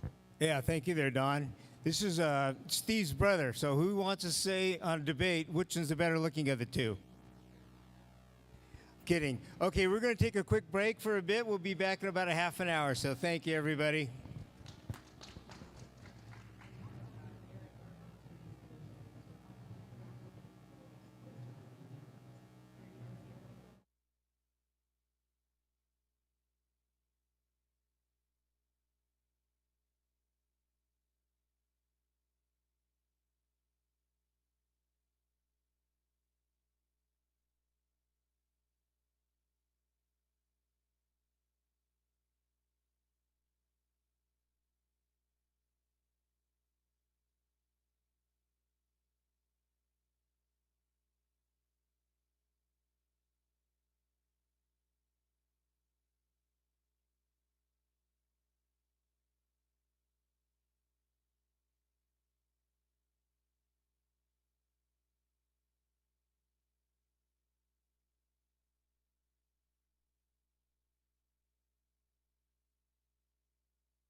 test, test, test, test. Test, test, test, test, test, test, test. Okay, thank you.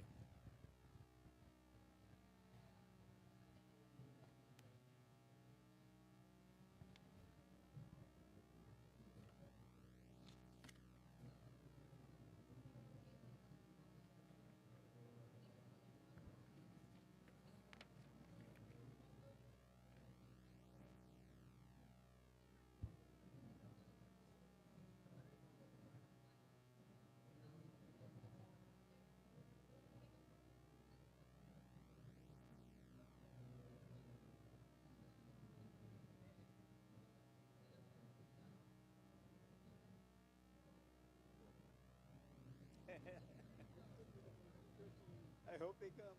Well, don't worry, you've got an audience out there. We got you internationally, so there's somebody out there listening.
Thank you. Okay, we are going to go ahead and get started right now. First, I want to check and make sure all of you got your popcorn. You guys are ready for a good one here. So with that, at this time, I'd like to bring up Patrick Bonke, and Patrick is a founder and COO of Nepal Medics. He has led missions to build scalable emergency medical services systems across Nepal and is proud that 70% of his responders and leaders are female. With that, big hand here for Patrick. Come on up, Patrick.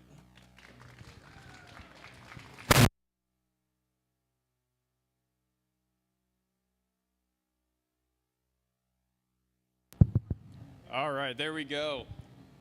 Thank you so much, Dallas. It's awesome to be here.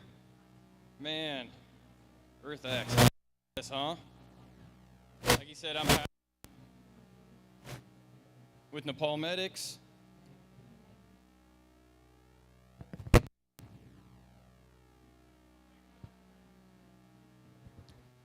And I'd like to share a little bit of our story with you.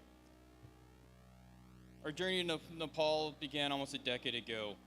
It was supposed to be a 2-week medical mission trip, short-term deployments, good intention, and meaningful moments. But when I returned home, I realized a very different realization. We hadn't changed the system. There was no system. The only thing that existed was a cycle, a reliance on Western teams rotating in and out. If no one was there was no one to help. Across Nepal, the grim reality of zero emergency care prior to hospital was very palpable. And that raised a fundamental question: what happens when no one comes? That question became the foundation of Nepal Medics. We realized there had to be a better way, a sustainable way. Not building dependency, but empowering a nation to build its own EMS system, created by locals, with locals. So I called a few trusted colleagues, people who've been in the field with me, and I asked them a question.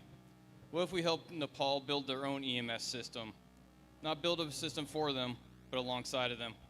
And that was 9 years ago.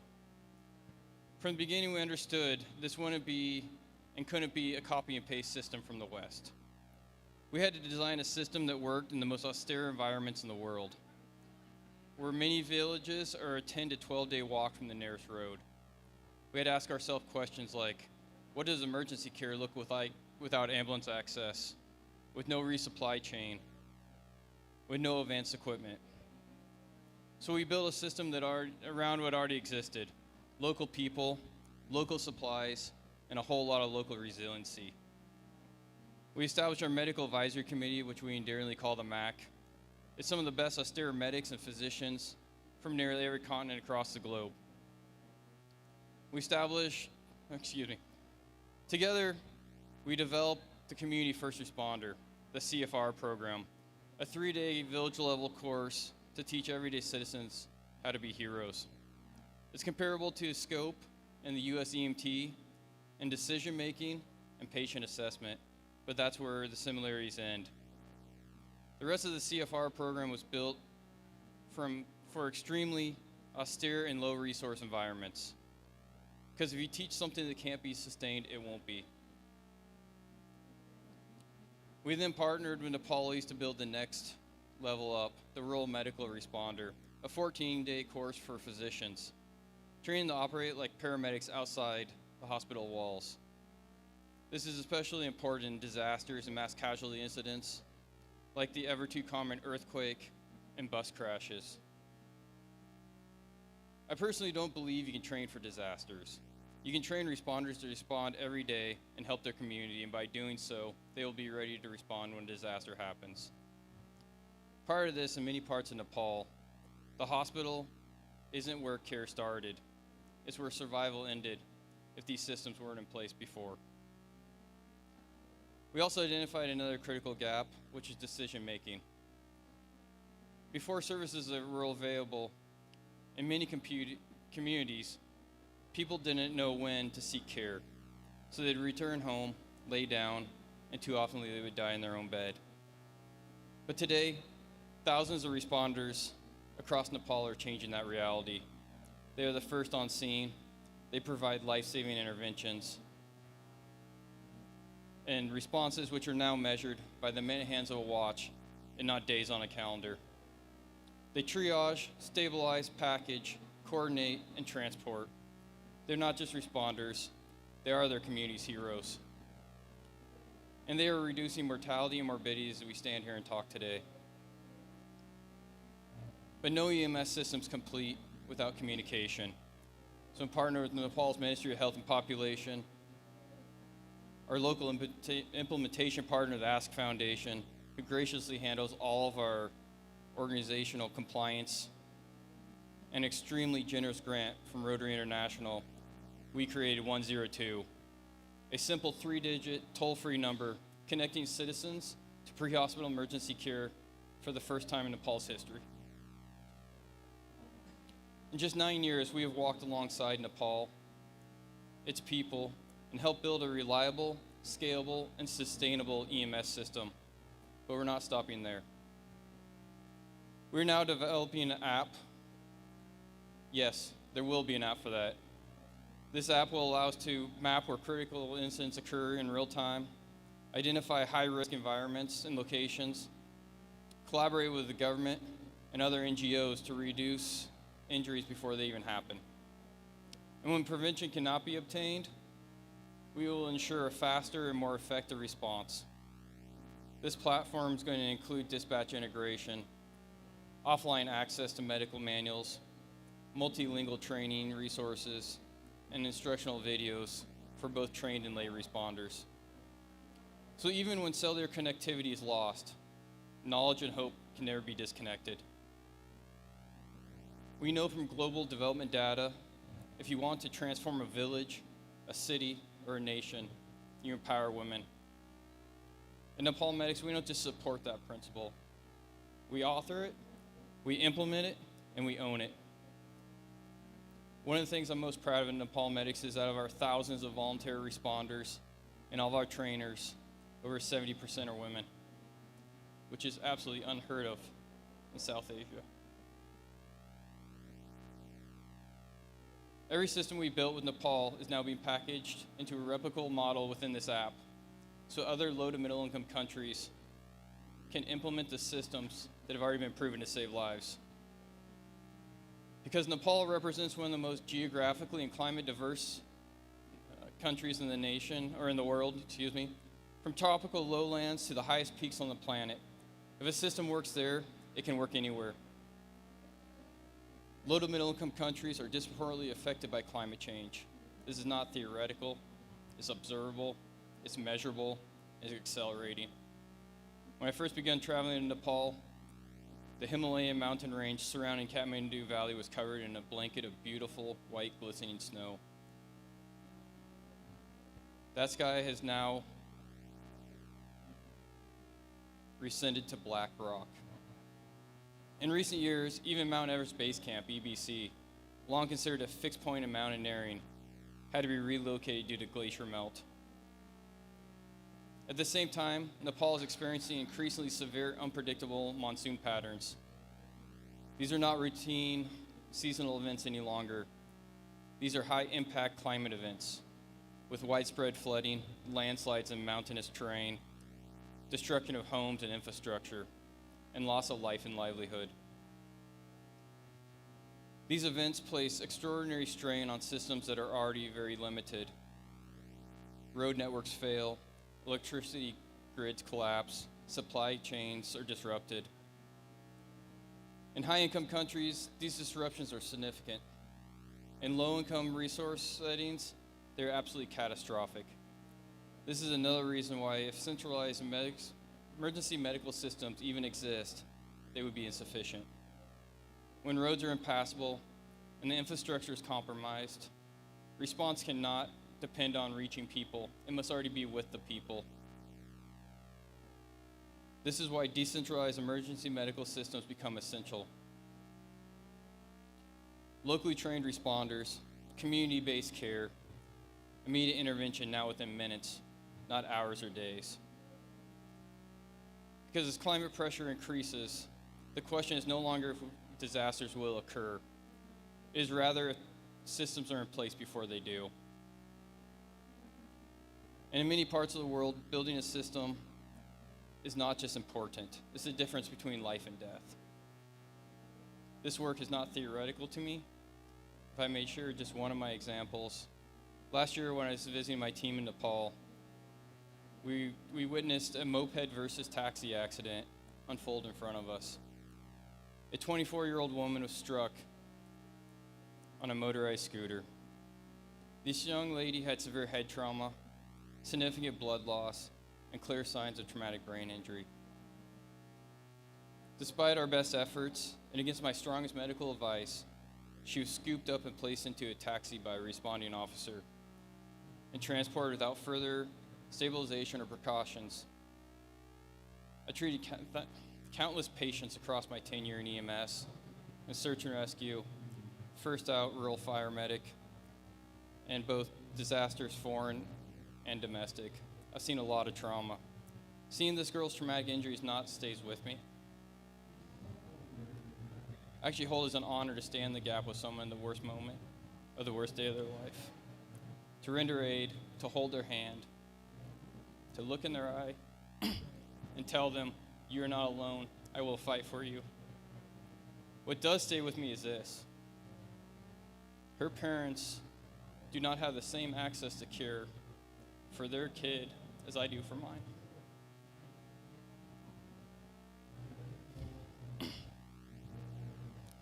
Not because of choices they made or a lack of effort on their part, but simply due to where she was born. I cannot blame the officer on the scene that day either. There is a barrier of language, and more importantly, there is a barrier to the language or to the training that they deserved. Over 2,800 years ago, and still relevant today, Archaicus said, "We do not rise to the level of expectations; we fall to the level of our training."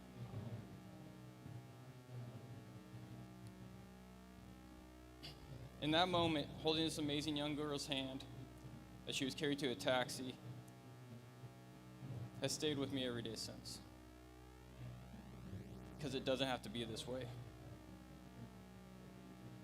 Research indicates that 59% of all trauma deaths globally can be prevented with basic first aid. Those are not my numbers, that's an Oxford University study. Trauma is the leading cause of death for individuals between the ages of 5 and 29 years worldwide, killing more people annually than AIDS, HIV, tuberculosis, malaria, and COVID-19 at its peak combined. Over 6 million people die each year due to injury. Lives that in many cases could be sent home with education, training, and access. If we act, we can send millions of people home to their family. And that is why we continue this mission. I'm sure a bunch of you are probably thinking right now, what a sad way to end a talk. But I'll tell you, it's not that easy to get me off the stage, and this isn't the end of the girl's story. Right now, we're launching one of our most ambitious programs as of yet. In collaboration with the Nepal Armed Police Force, 39,000 officers strong, the very agency that's responsible for responding to traffic accidents and large-scale disasters, we're initiating a nationwide training program. Over the next year, our Nepal Medics Master Trainers will train Nepal Armed Police Force members to be CFR instructors, not responders. 24 instructors per province across all 7 provinces, plus another 24 at their national academy. These instructors will then train their own forces, rapidly multiplying response capacity across the country. Upon completion of this year-long process, we'll start phase 2. Over the next 2 years, our trainers will deploy with these new trainers and mentor them, thus equipping them to become master trainers themselves, allowing them to utilize the Nepal Medics trainers methodology to train not only CFRs, but more CFR instructors. This is system multiplication. This is sustainability. This is ownership. This is heroes train heroes. Because at the end of the day, this is what it comes down to. no one's child should suffer because of where they're excuse me, because of where they were born. And together they don't have to. I'm Patrick Banky. We are Nepal Medics, and our motto is Heroes Training Heroes. God bless and thank you.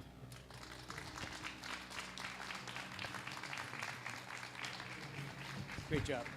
Thank you.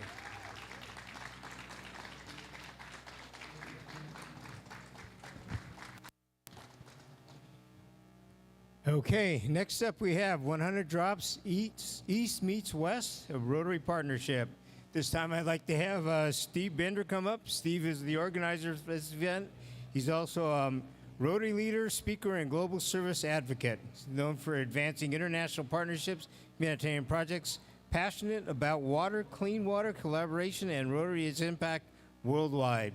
And along with him, you have your partner here? Yeah. I will let you introduce your partner only because I don't want to butcher the last name. I just call him Your Excellency. Oh, that was easy. I could have done that. Your Excellency.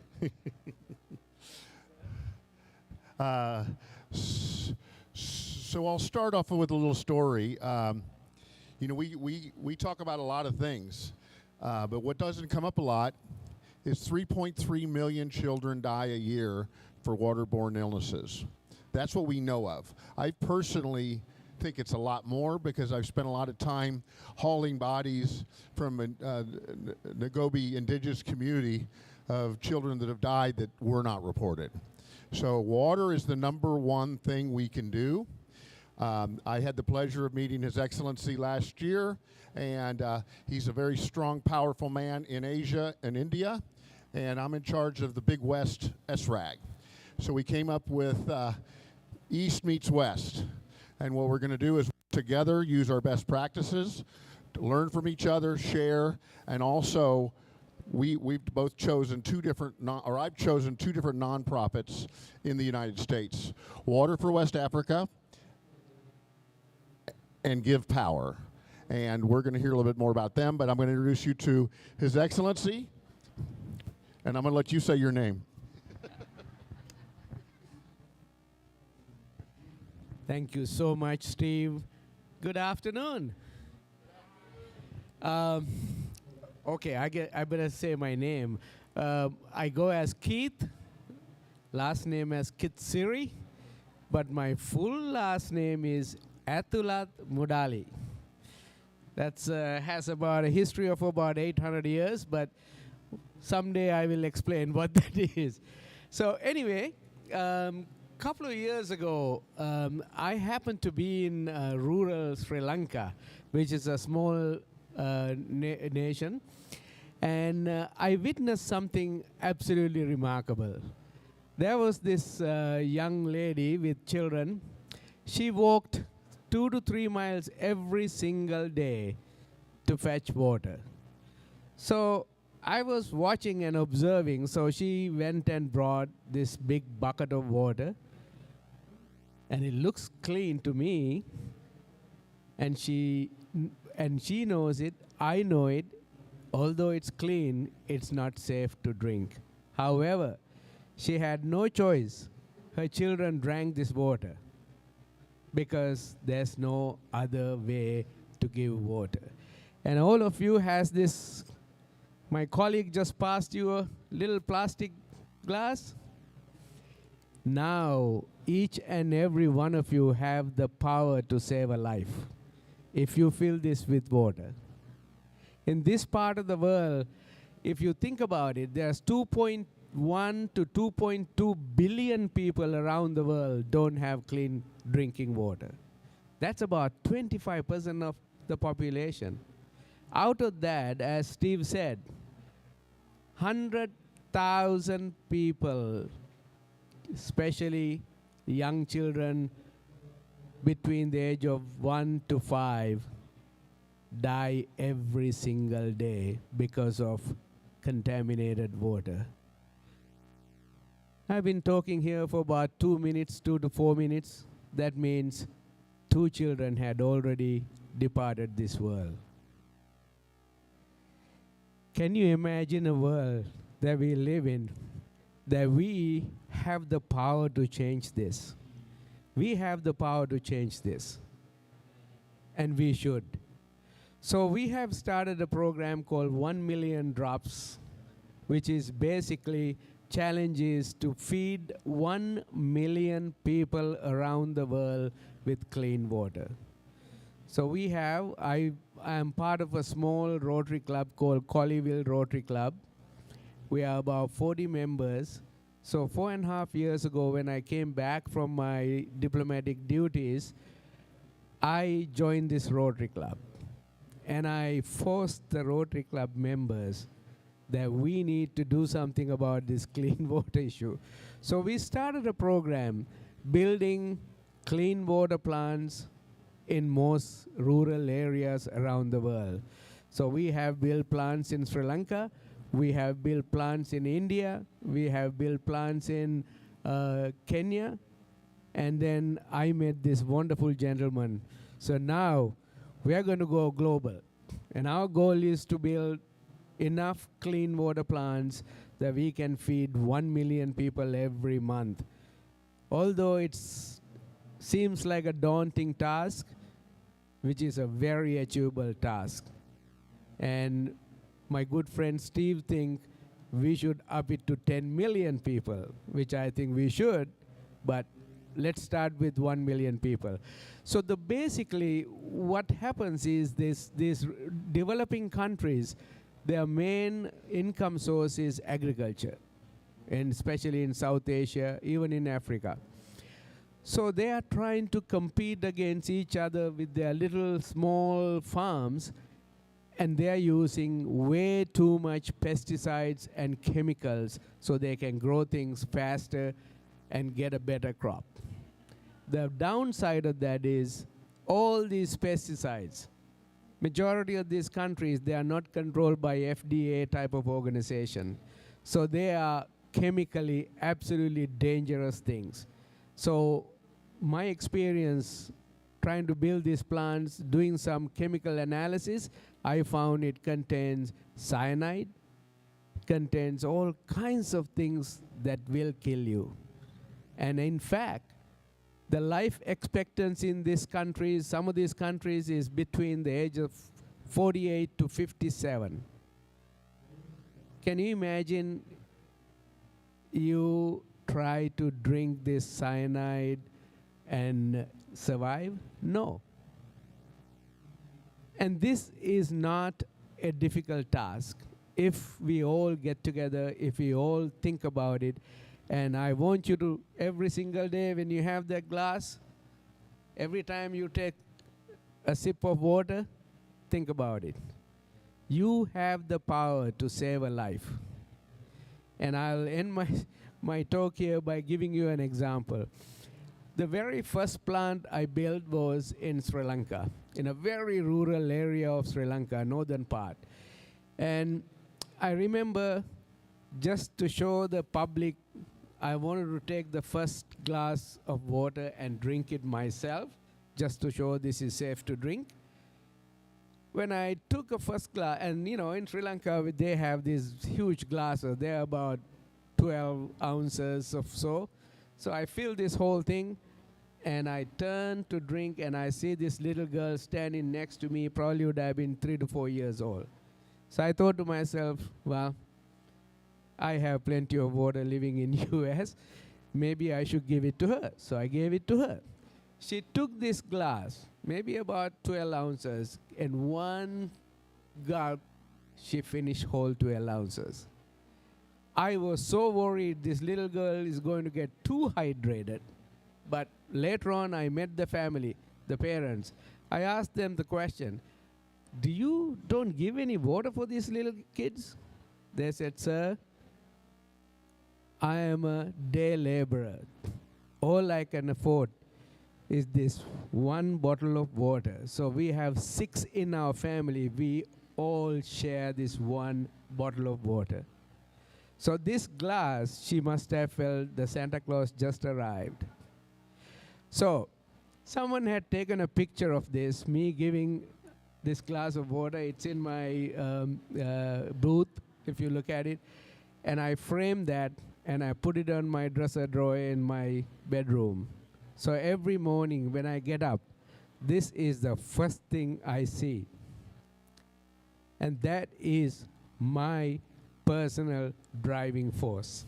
So I hope all of you join us, join with me, join with Steve, and let's solve this issue in this world. I really appreciate, thank you for listening to me, and I thank you again.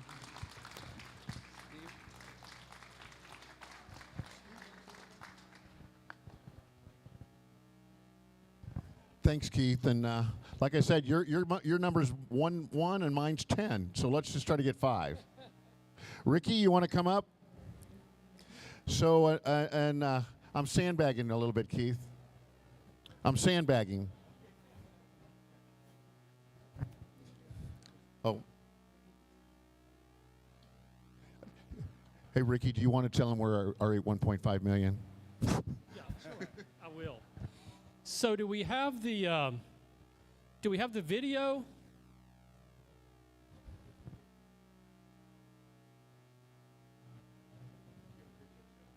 So I do. I gave it to Eric. He had the PowerPoint and the video. He gave it to this. Oh, Lori? Lori. Give him PowerPoint. No problem. Sorry, Lori. You gave it to someone?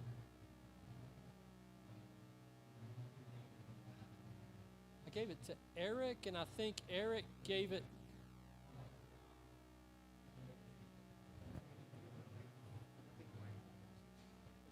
Are you doing the presentation for West Africa? Yeah. Okay. I've got you coming up in a bit. You're up a little bit early. No worries. So she's got time to find it. Okay, good enough.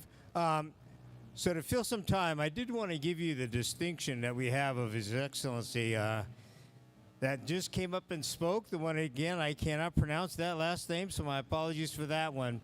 But His Excellency actually is a distinguished diplomat, former ambassador to the state of Qatar. He is also a film producer, Fortune 100 executive, current leader at Honeywell International. He enjoys bicycling, cooking, and reading. Notice he didn't say eating, so I guess he's a good cook. So with that, I did want to put that forward because here's a very modest and humble man. So thank you very much for the work you do. By the way, those of you that don't know it, I've got my book back there. Speaking of bicycling, many of you may not realize this, but I was actually a national world champion BMXer back in the day. So I did that. I could walk around slightly. You see me limping. That's because of the 22 broken bones I kept for trophies. So I did want to share that with you. I also wanted to say that we do have our books back there, myself and Barry. Those books are for sale. If you're interested in talking to us about it, please feel free to join us anytime. With that, I'm going to see if, I guess we're still looking for that video. So that show is supposed to be up here in a half an hour. That being said, do we have anything that we want to talk about? Any questions you have? Are you enjoying the event? All good? Perfect. Any of you have any special skills or talents? Singing, dancing, anything? Not allowed. So with that, I just wanted to bring that up. We're going to take a little quick break just so we can get the video set up here for Ricky. We'll be back with him. We'll give him about 10 minutes. So you got a 10-minute break. Thank you.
In the beginning, there is water, and where water is missing, everything begins.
They said there were problems with microphones.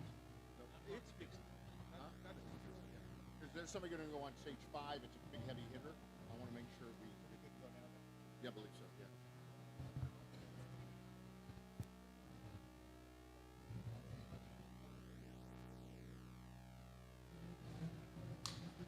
Ricky, you ready to go?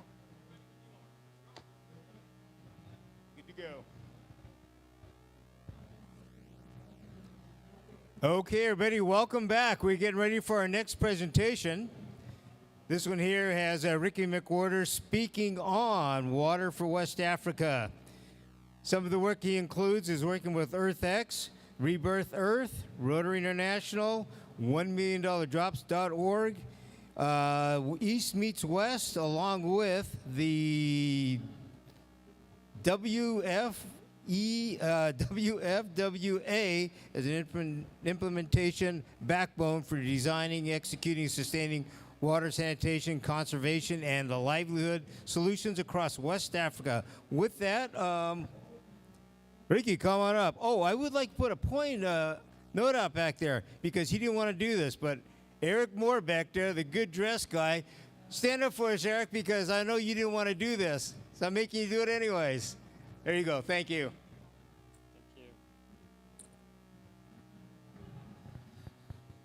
So I appreciate it so much. It's really good to be here. I want to set the tone briefly, and we'll play the video in just a second. But I just want to set the context of clean water and how important clean water is.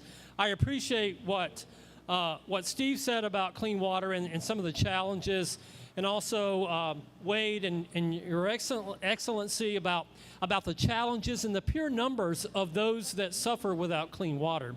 But just imagine, I want to take you to a place really quick.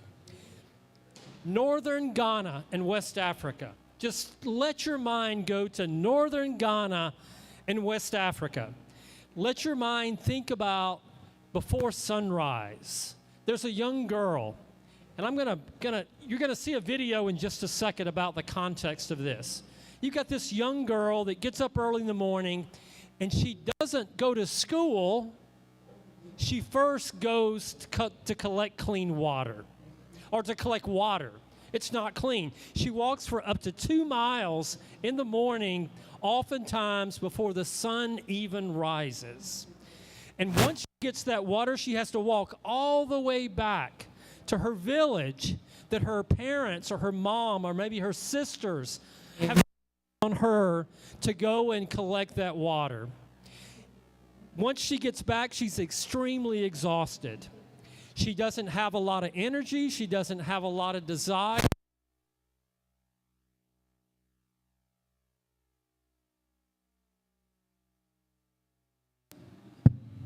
She doesn't go to school because she's so exhausted.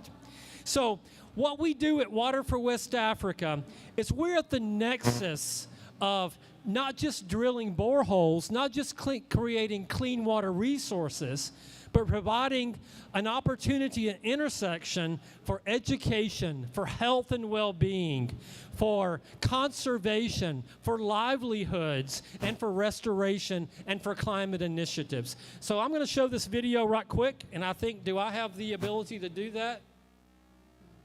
I think I do. Okay.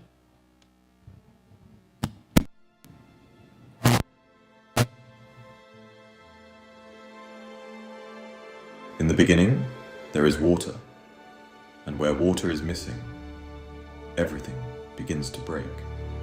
Health declines, classrooms empty, opportunity disappears. Every step for water is a step away from the future.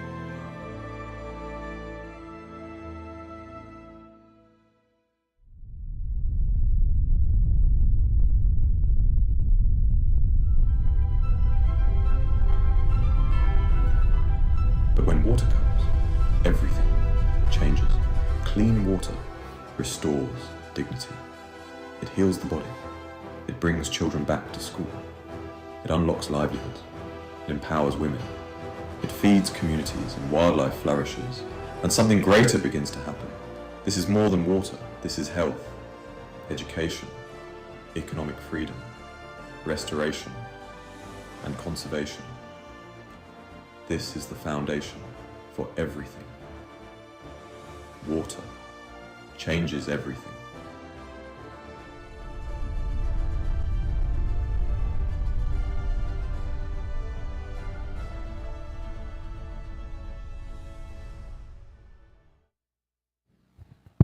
So I hope that communicates the idea of what the focus is. I'm going to go through a slideshow really quick. I have about 12 slides. Take about 10 minutes to really walk you through this about what we do. My name is Ricky McWhorter. I'm the Executive Director of Water for West Africa. And for the past 20-something years, I've been working in West Africa, helping to provide clean water resources along with some of our colleagues, with my family. And it's a real personal story for me because it just really translates to how communities are transformed by having clean water access.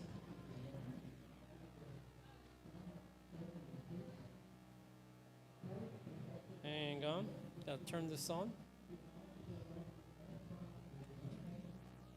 So, like the story I just told, just imagine this girl in West Africa, not to school, but to find water. There was the guy that was talking about some of the issues in Nepal. He hit on a very important note, and that is that just because where you're born or maybe your economic resources, that should not dictate whether if you have access to just essential things of life like clean water, health, food, shelter, clothing. That should not be determined based on where you live. So it's actually justice. It's water justice. It's economic justice in many cases. Water is a multiplier. If you think about what water is, what water does, water is simply just a multiplier and an amplification of so many different things that we encounter in our lives. It's the foundation. Health systems, women's empowerment, livelihoods. We work with a shea butter program. Anybody in here ever use shea butter? Obviously you have. It's one of those things that's in almost every single cosmetic.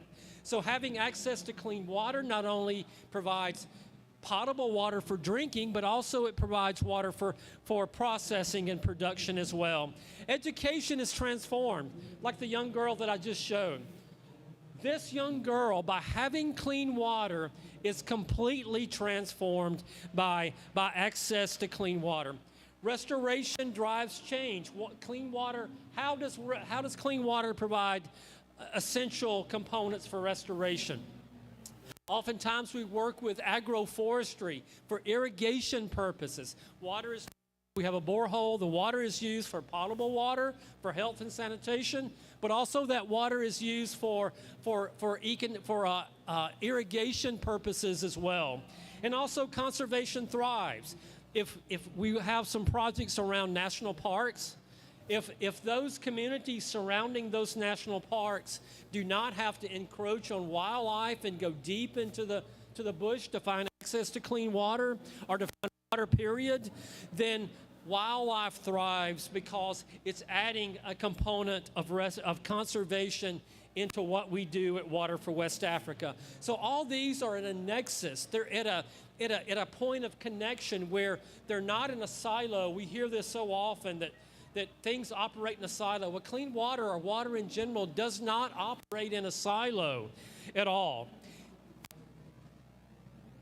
So what we do at Water for West Africa is we create scale of impact.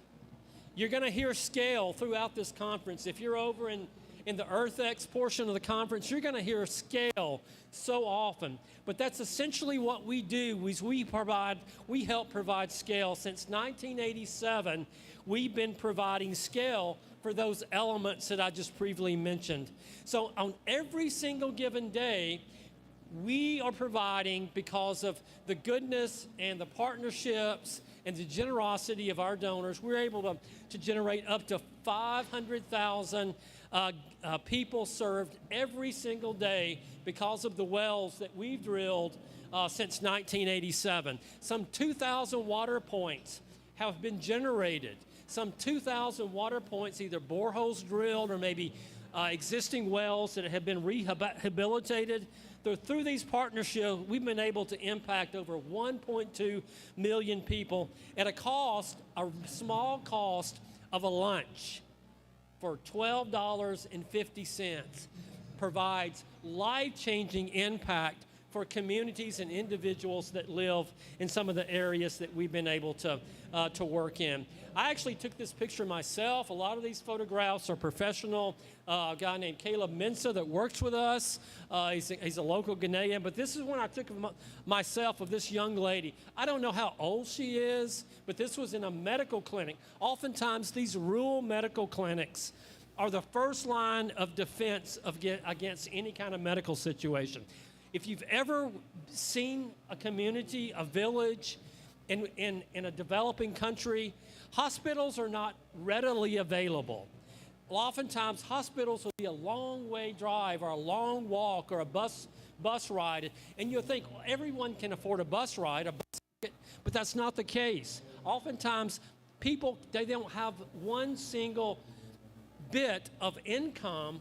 Maybe they have eggs, or maybe they have chickens, or maybe they have a goat, but they don't have any cash that they can give to be able to get access to care. So this young girl was laying, and I didn't have it because it's a bit graphic, but she had a young baby that was laying over beside her on the hospital bed that was connected to an IV.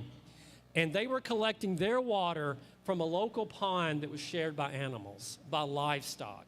So when you talk about equality, why does this young girl, why does she have to deal with this just simply based on where she's born and the circumstances that she's been born into? So it's about water justice in so many different cases. So there's 4 things that I want to talk about. Number one thing about what water does at the nexus of impact is health and resilience.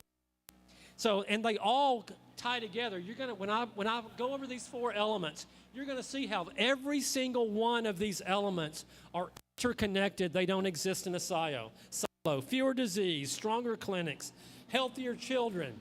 My goodness, would I have to go through why those things are important? Most of us have children. Most of us, not all, but most of us have children. We know how important that is. Maybe you don't have children, but I bet possibly you have a pet. You know how important it is to have health care for that pet, or to have adequate water for that pet. So children are, in many ways, are the same. You have to have those things to be able to find ways for them to be successful. And the sector number 2 I want to talk about are livelihoods. Clean water is at the nexus of creating strong economic livelihoods for communities. This is shea butter processing in northern Ghana and all across the southern Sahel of West Africa. Shea butter is one of the primary sources of income for families as well as for the marketplace. Having clean water to be able to have health care associated with that clean water, and also to have a production source. When they have clean water, then their grade of shea butter just simply elevates. It grades higher, and they have a better source of income when they take it to the market. So agriculture, business, women-led businesses, simply ecotourism is a livelihood, isn't it? There's so many individuals and communities around national parks where when they have clean water access, they have the ability to have their own ecotourism business. They have drinking water, potable water, flushing toilets, and it makes a big difference.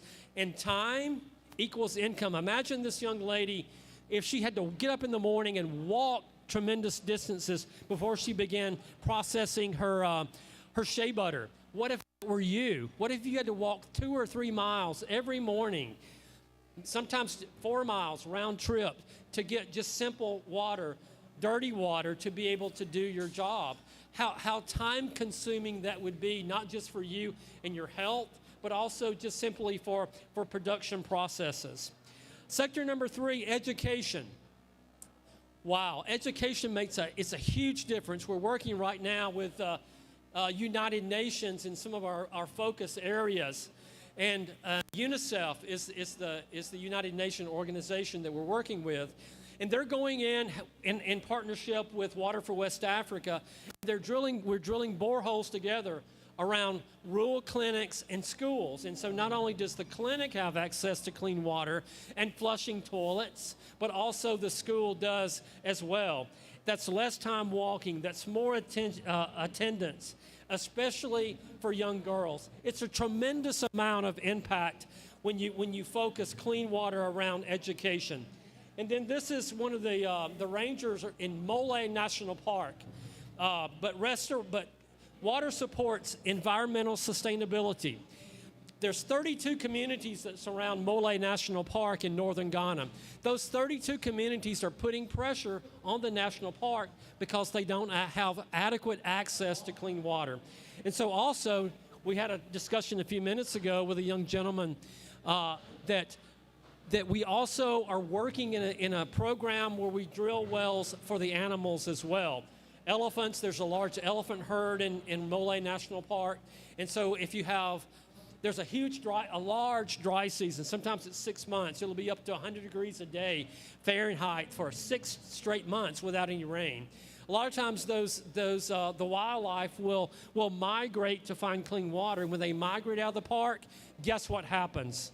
They find themselves more vulnerable by going through communities, by going through villages. And so having clean water, or having water essentially for wildlife, provides a restoration component for conservation in some of these areas. Human stability leads to environmental stability. That's something that you can take on. I don't care if you don't learn anything else while you're at EarthX or the Rotary Environmental Xperience. But human stability leads to environmental stability, right? We're stewards. You take care of your lawn. You take care of your house. You take care of your car. Why? Because you want to be a good steward of it. You want it to last. The environment is similar, where we're good stewards, so we can pass that down to future generations and be good stewards of what we've been given and the blessings that we've been given. What it looks like. So this is just an example of what it looks like in some communities. The muddy water would be on your right. Is similar to what that young lady was using in that medical clinic that was shared by livestock. But just think about what can happen. Think about, I want to leave you with this and think about what can happen. if clean water comes into a community. Oftentimes we talk about, especially here, we're going to talk about in EarthX, we're going to talk about some complex solutions. We're going to talk about impact and sustainability. You know what all that really boils down? It boils down oftentimes to simple things like water. We can talk about sustainability, and we can talk about impact, we can talk about scaling, as much as we want to talk about it. But it all begins with water. We're working with the United Nations Great Green Wall Project as well. I was able to talk with one of the lead directors of the Great Green Wall Accelerator based in Bonn, Germany. And so we asked him, you know, if you had a choice of what would you want? If someone gave you something, what would you want more than anything? His first response was clean water, because water is an accelerator. Water amplifies. Water is the nexus of so many amplification. I use that word a lot. Acerbation, amplification, increase, advantage, so many different sectors. You can't just live in a silo with clean water. It affects every single thing that we're talking about this week at EarthX. So what's the four-way test? I wanted to work this in because I think it's so important. What's the rotary four-way test? Is it truth? Is there a problem? Yes, there's a problem. Are there solutions? Yes, there's solutions. What are the solutions? Oftentimes, it's the simplicity of drilling boreholes. Drilling wells, drilling boreholes can provide a solution for that. Is it fair to all concerned? Absolutely. We've seen everything that I've talked about so far. How can it not be fair to a community when they have access to clean water? How can it not be fair to us as individuals when we participate in some of their advantages? Shared values is so important.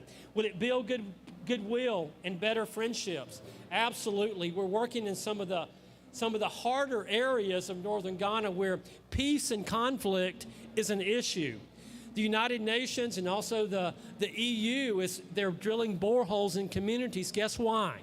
It provides peace. It provides sustainability. It provides friendships. There's less conflict because there's water to go around and adequate water. Will it be beneficial to all concerned? I can say this, that since I've been doing this kind of work for the past 20 years in West Africa, guess who's benefited the most? Me. No matter what you do, when you help people, you benefit. It's made my family better people. It's made my wife a better person. It's made me a better husband. It has made our children have a worldview that there's differences in the world. It's not sterile, it's not stagnant. Oftentimes children grow up and they never know what exists outside of their bubble. It's so important that it's how we operate in every community that we serve. Together, Water for West Africa.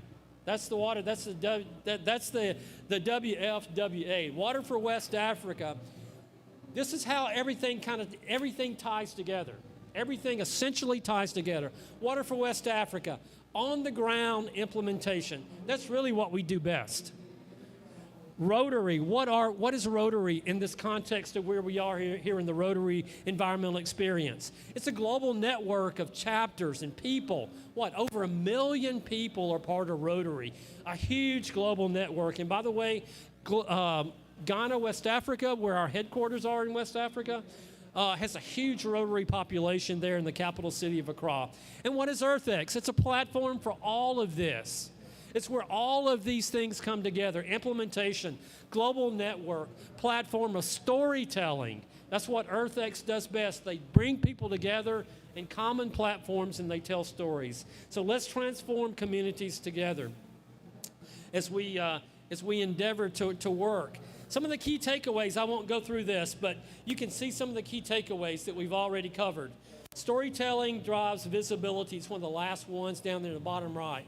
But storytelling drives visibility. One of the things that we did when I began to take over Water for West Africa, in cooperation with our board, is to tell our story. Tell the story so more people know and more people want to get involved and more people know about the problems and the challenges faced in these communities. So I'll leave you with this, that communities cannot thrive without water. It's just impossible. And communities can't thrive. The climate cannot thrive. Restoration cannot thrive. Livelihoods cannot thrive. Health and well-being cannot thrive without having access to clean water. My name is Ricky McWhorter. I'm the Executive Director of Water for West Africa. Thank you so much for this opportunity. Thank you. Ricky, stay up here. I got some questions because it's going to be a big year for us. His Excellency, we got East, we got West. What's a good, when we chose this location, it was also, it would benefit maybe our volunteer tourism thing. What's the best time of the year to visit that area? So it's really beginning in April through about maybe September is when the dry season starts in September. So now through about April. It's rainy, but it's a little cooler. Okay, so I just want to.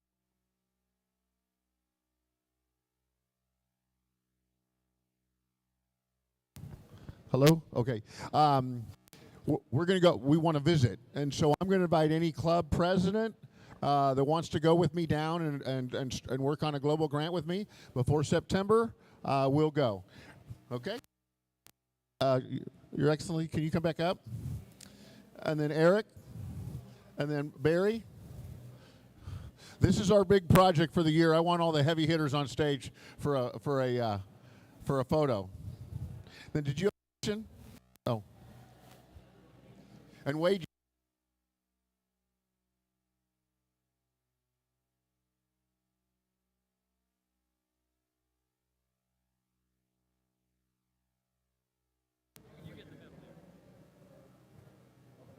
Chick.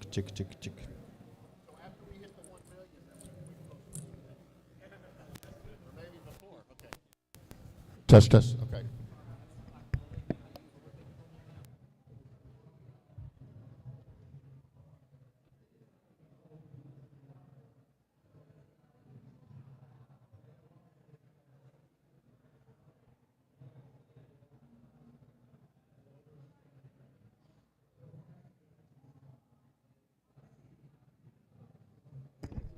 Thanks so much, everyone. Thank you, Barry. Did you? Are you good? Okay. Thanks, Keith. You less? Okay. Thank you. Oh, thank you so much. Yeah, I appreciate you. You bet. Thank you. Great job. Over 30 years. Over 30 years. So, spoiler alert, we've already broken 1 million because he's at 1.5. So, my goal's 10. We'll do 1 million in your neighborhood.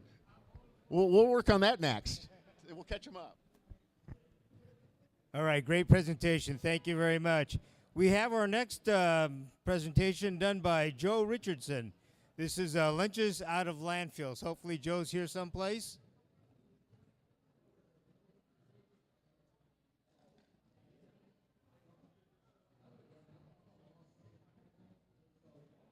Joe anywhere. He's coming. Okay, got it. Oh my gosh. What are you carrying there?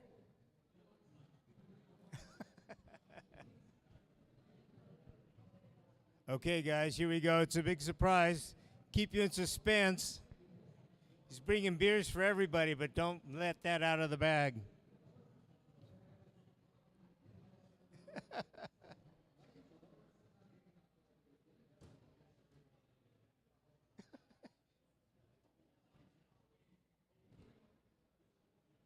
Good thing you're young, buddy.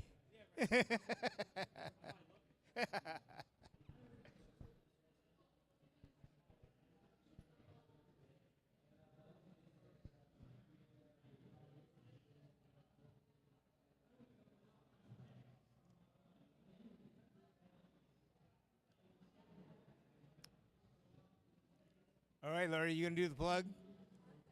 All right, good job. They're waiting to come up. What an honor to talk about Joe Richardson. When did you start this, Joe? 2018. I don't know if you guys know, but 1/3 of the number 3 contributor to climate change, the gases that are going up in the air, is wasted food. Wasted food. And yet, in the United States alone, 25 to 30% of the kids go hungry. So, get those stats. The 3rd largest contributor to climate change is wasted food, and yet these kids are going hungry. And so Joe thought the kids need to do something about that, and he got his interactors to make a difference. And take it away. So this program is student-driven, teacher-supported, and I need a principal to buy into it. So I need administration support, approval. But this program is designed to be in schools every day. So it's every student, every school, every day, everywhere. Food waste in schools is appalling. Dana Gunders, the executive director of ReFed, says this is America's dumbest problem, that we have people going hungry. We have students that come to school hungry and go home hungry, and yet we're throwing away, on average, 50 pounds of recoverable food in the trash every day. At Lincoln Elementary School, we started a program where we were recovering as many as 60 milks in a day. That's 11,000 unopened milks in one school going in the trash every year. 4 blocks away is the Frederick Rescue Mission.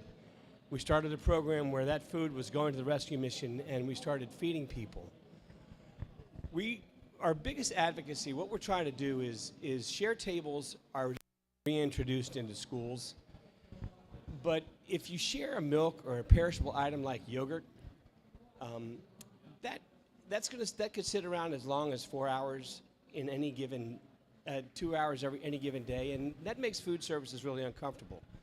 We're advocating for these refrigerators, share table refrigerators, to be put in schools for share tables. So if you don't drink your milk, if you don't eat your yogurt, put it here, other students can take it. And in the schools that we have installed refrigerators, there's been as many as 50 pounds or more a day that students are recovering and consuming. They actually find that there's very little left at the end of the day. So we have some students here. There's a refrigerator that I had shipped to Steve Bender. I had no intention of having it come home to Maryland with me. The idea was to award it to a school. And I met some really amazing interactors a short while ago from this incredible school. And we're going to allow this school to take this refrigerator back. If you guys would come on up.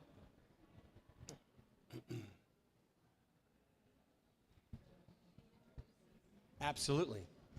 Right, okay. So I'd like to each of you introduce yourselves and which school you attend. I'm Joshua Silva. I go to PTAA North Dallas. I'm Charlandis Pearson Colvin. I go to PTAA North Dallas. I'm Rakika Edwin, and I also go to PTAA North Dallas. I'm Gianna McDonald, and I also go to PTAA North Dallas. So one of these students is a senior, right?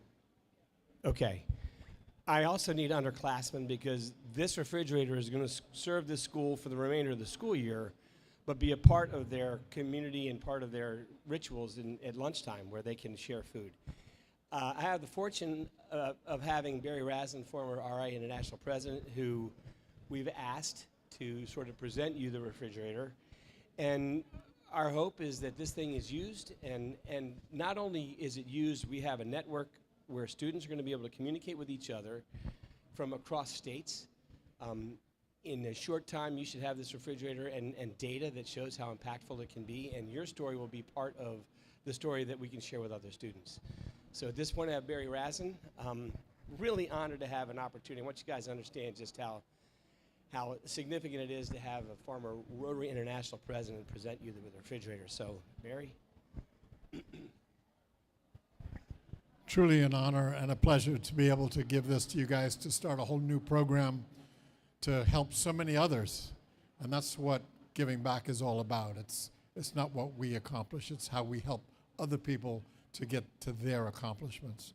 So with that kind of willingness and ability to help others through what seems like a small program, but could grow into a major way to change our culture and to change people's lives. Thank you for taking this project on. Thank you.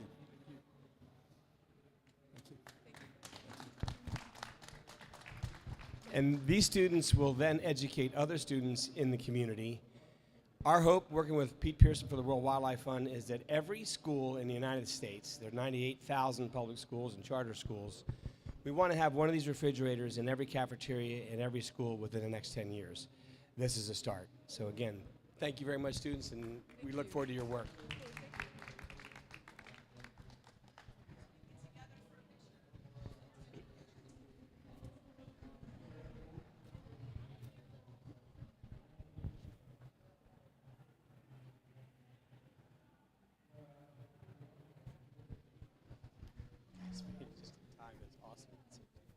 So this doesn't go on to you.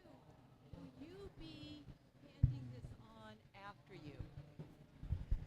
So guys, will you be handing this on after you? And I'm looking back at Barry because he was Rotary International president, and there's people after him and after him that he helped train up and bring it so that his legacy didn't end when he ended up being Rotary International president. It's gone on and on and on and affected all of us where we've brought others in to make it. So how are you going to use this? Will you be using this and passing it on past your year? And how will this affect your lives afterward?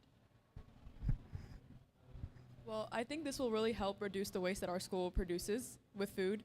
And just like how we pass down our leadership roles with like holding re-elections in December, we'd pass down these responsibilities to whoever comes after us, so our underclassmen. So after we leave, he'd get the responsibility as a freshman.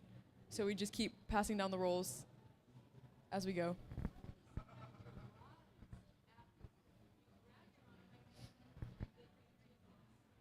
Well, with our lives, I think this would help us realize that we're actually making a difference, that we're helping make an impact on our environment without, making sure we don't waste food and resources that could be really valuable to people that don't have these opportunities.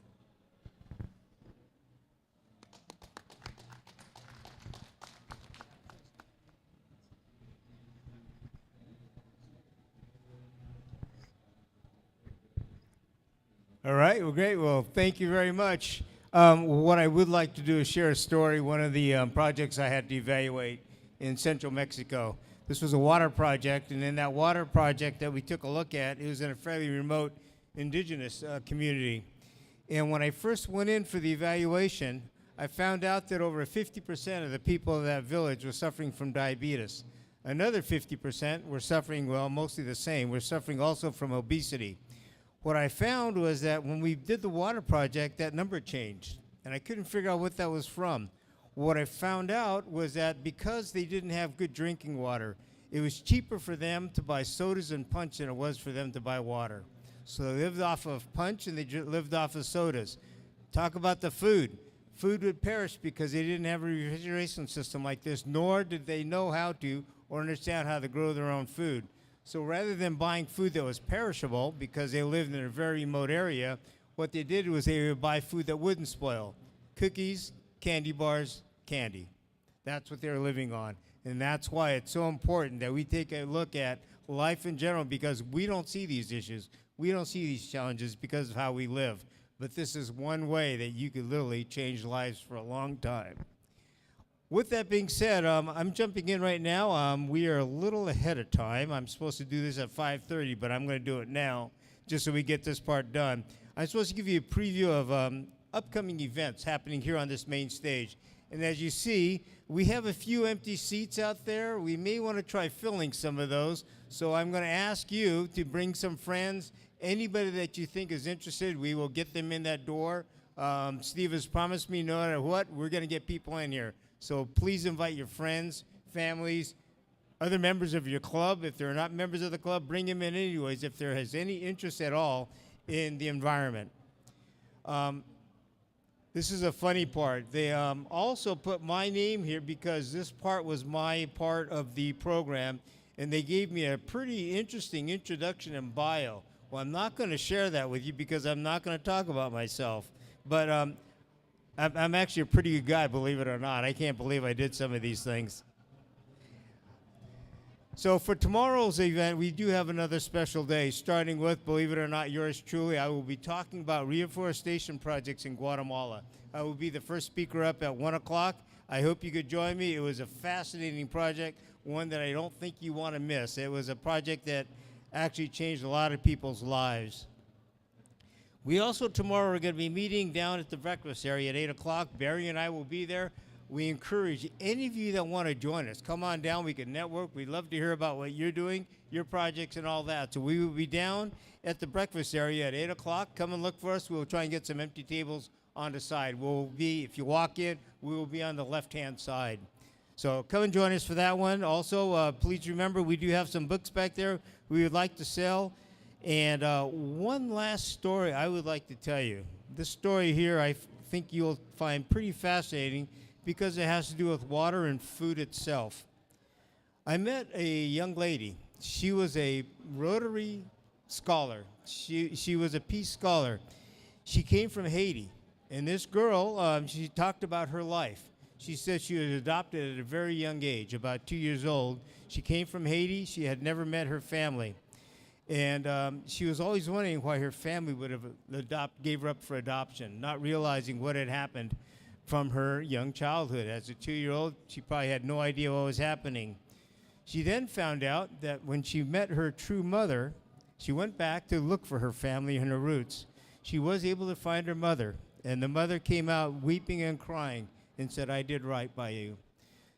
This mother had lost 2 children prior to her. The children that she had, one was a brother, one was a sister that perished, that they had not enough food or money to feed the children. And so she said she watched the younger ones, her mother said this, watched the younger ones at the age of 2 start bloating up as an early sign of being malnutrition. Within 6 months, the child would perish because it had no food. Happened 2 times. This girl at the age of 2, once they are weaned off of the mother's milk, or they don't have enough milk being produced by the mother, that's when this would occur. So roughly as the age of 2 years old. She started showing the similar symptoms. And she happened to just be one day walking down the street with the child, and she handed this child off, her daughter off, to a complete stranger from the United States and said, "Please take my child. I don't want her to die." I give you this story because this is what we do to make sure that doesn't happen around the world. That the child went on to be extremely successful. They are now reconnected. These are stories that Rotary bring forward. These are why we do what we do. I wanted to share that with you because you're in a special place. You're doing special things. I want to personally thank each and every one of you for all the work you're doing around the world. It starts with environment, as you'll see, and water. It moves on from there. With this, I hope it's okay. I know a lot of people are winding down right now, but Barry, I'm going to have you come on up and give your closing presentation. Thank you very much. And thank you, everybody.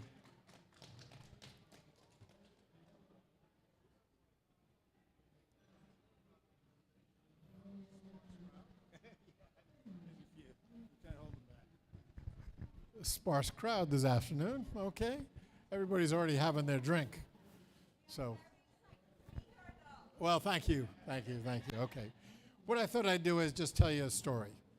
And the whole point of this story is that each and every one of us as individuals can make major change and make the world a better place. Each and every one of us. And that happened to me. Back when I was district governor in the last century, I went to Haiti. One of my trips, Haiti's in my district, went to Haiti to visit the clubs, and my aide drove us from Port-au-Prince to Cap Haitian. It's about a 4-hour drive on roads that need a lot of help. So the 4 hours was really 6 hours. We had 4 flat tires on the way. Finally got there, my wife and I, we were staying with the president at his house, and the club had already started meeting because we're so late. But I told the president, look, I just got to have a shower. This was August in Haiti, hot, dusty roads, no air conditioning in the car. Please, could I just take a shower and then we'll go to the club? He said, yeah, no problem, just wait a minute. He left the house, got his car, and drove away. I turned to my wife, I said, what did I just do? Eventually he came back and said, okay, you can take a shower now.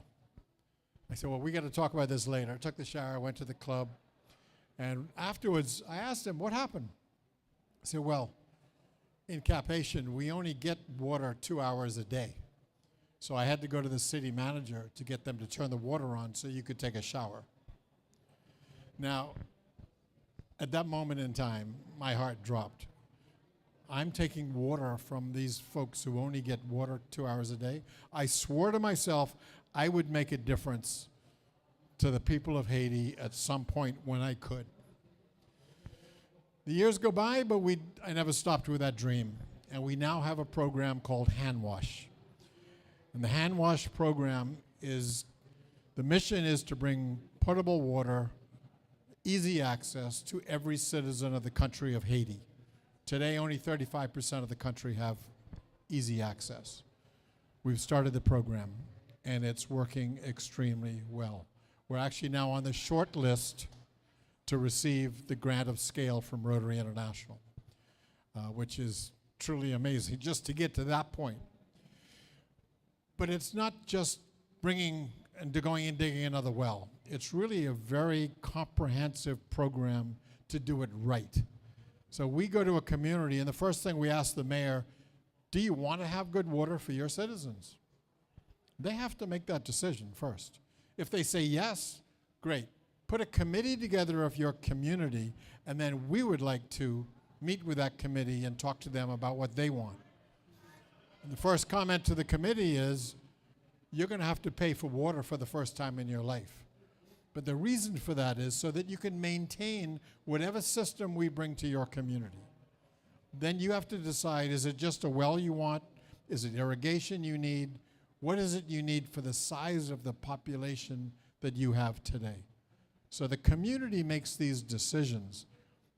They're then putting their own hearts into developing the program. They've now bought in. They're now going to be stakeholders who are going to make this going, because Rotary at some point is going to walk away. We then start putting a plan together, and we already have partnership with DENIPA, which is the organization, the agency for the government that is responsible for utilities, water being one utility. When we first started working with them, their comment was, well, just give us the money, we'll go do it. And our response is, we're not giving you any money ever, but we're going to get the job done for you, and we're going to bring water to your folks. Once they took us seriously and realized that they could accomplish so much by working with us as partners, they are now really on board. We just signed a new memorandum of understanding. They completely understand what we're doing because they've seen us working. They've seen the communities that we brought water to. We're in 5 different communities right now. So by doing that, we're able to reach the population in a way that's going to last for the long term. We got tired of seeing wells that were abandoned because nobody had the parts to fix them, or toilets that were sitting on the side, and again, no parts, nobody knew what to do, and they just sat there empty. So we didn't want to do that. So we've started this whole new program. It's working. We've got partners. We've got other partners. USAID was working with us to help us to take the next step. And this is not a Rotary International program. This is the District 7020 program. Every single club, there's 22 Rotary clubs and 15 Rotaract clubs in Haiti. Every single one of them have signed on as a partner to the program. They have to take the responsibility locally. We now have grown so big that we can't do it ourselves as volunteers. We now have 3 paid staff who help us to do it right, because they're on the job every day, making sure we get the job done properly. We did have an executive director from Canada, spoke French. He's no longer with us. We have just hired last week a country director. So we now have a director in Haiti who is going to run it for us. Now that makes a gigantic difference. When you're in a country and you're an outsider, you don't get the same level of respect that you would if you're inside, because when you live there, people know you understand their problems. You understand the culture. And so our new country director, I think, is going to make an enormous difference to help us take the next step. And we're going to continue. There's 144 communes in Haiti. We're in 5 of them. Could it be 20 years? Could it be $2.5 billion to get the project done? Maybe. But we're going to do it. We're going to stick with it. And we're going to make sure we reach every person in that country. Why do we want to do that? Why water? They need everything. Why water? Well, the children no longer have to go fetch water and spend the day with their mothers trying to get water for their family to drink. The mother can now become an entrepreneur, start a small business with microloan program that we already have going, so that she can provide for her family. You're now getting an educated community. You're improving the economy. You're improving the health care in that region. Bringing water isn't just bringing water. We've got to remember the impact that it brings to everything in that community. We make a gigantic difference. So, one person with one idea all those years ago, and today we've already impacted thousands of people who are able now to take the next step in their community, whether it's education or entrepreneurship or whatever, to make their community better. A lot's going on in Haiti today. In Port-au-Prince, the gangs are in control. But in the rural areas, we're able to get the work done. We're able to keep going and doing what we need to do because we're local. We're right there. We're on the ground. That makes a big difference for us. Most NGOs have left the country. There's 1 or 2 still there, but we're there because we live there. Very gratifying. A few weeks ago, a citizen of one of the communities turned to a Rotarian and said, "The only thing left in this country that gives me hope is the program of Rotary getting us water to drink." Imagine that. We can't give up. We won't give up. We're writing a business plan so we can hand this plan to any country in the world that wants to duplicate what we're doing. We don't want to just do this one place and stop. We want to bring water to every person in the world. That means we've got to have a manual that people can follow and use it elsewhere. One person, one idea, and it's happening. Each and every one of us can do that. When we see something that's wrong, we can fix it. We have that ability. And with Rotary behind us, anything is possible. I'm sure you all know the song, The Impossible Dream. Rotary dreams the impossible and then does it. Nothing is impossible to this organization or the members of it. And for that, I thank each and every one of you who make sure that we keep the dream going and we reach our quest, that star so high away. People around the world who don't know us, never will know us, we'll never meet them. But you've changed their lives. And I thank you for that. Thank you for being here.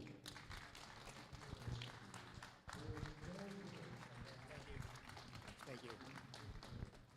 Everybody, thank you very much. That concludes our presentations for today. Hopefully we'll see you all again tomorrow. We'll be sticking around a little bit if you have anything you want to ask us. So thank you again.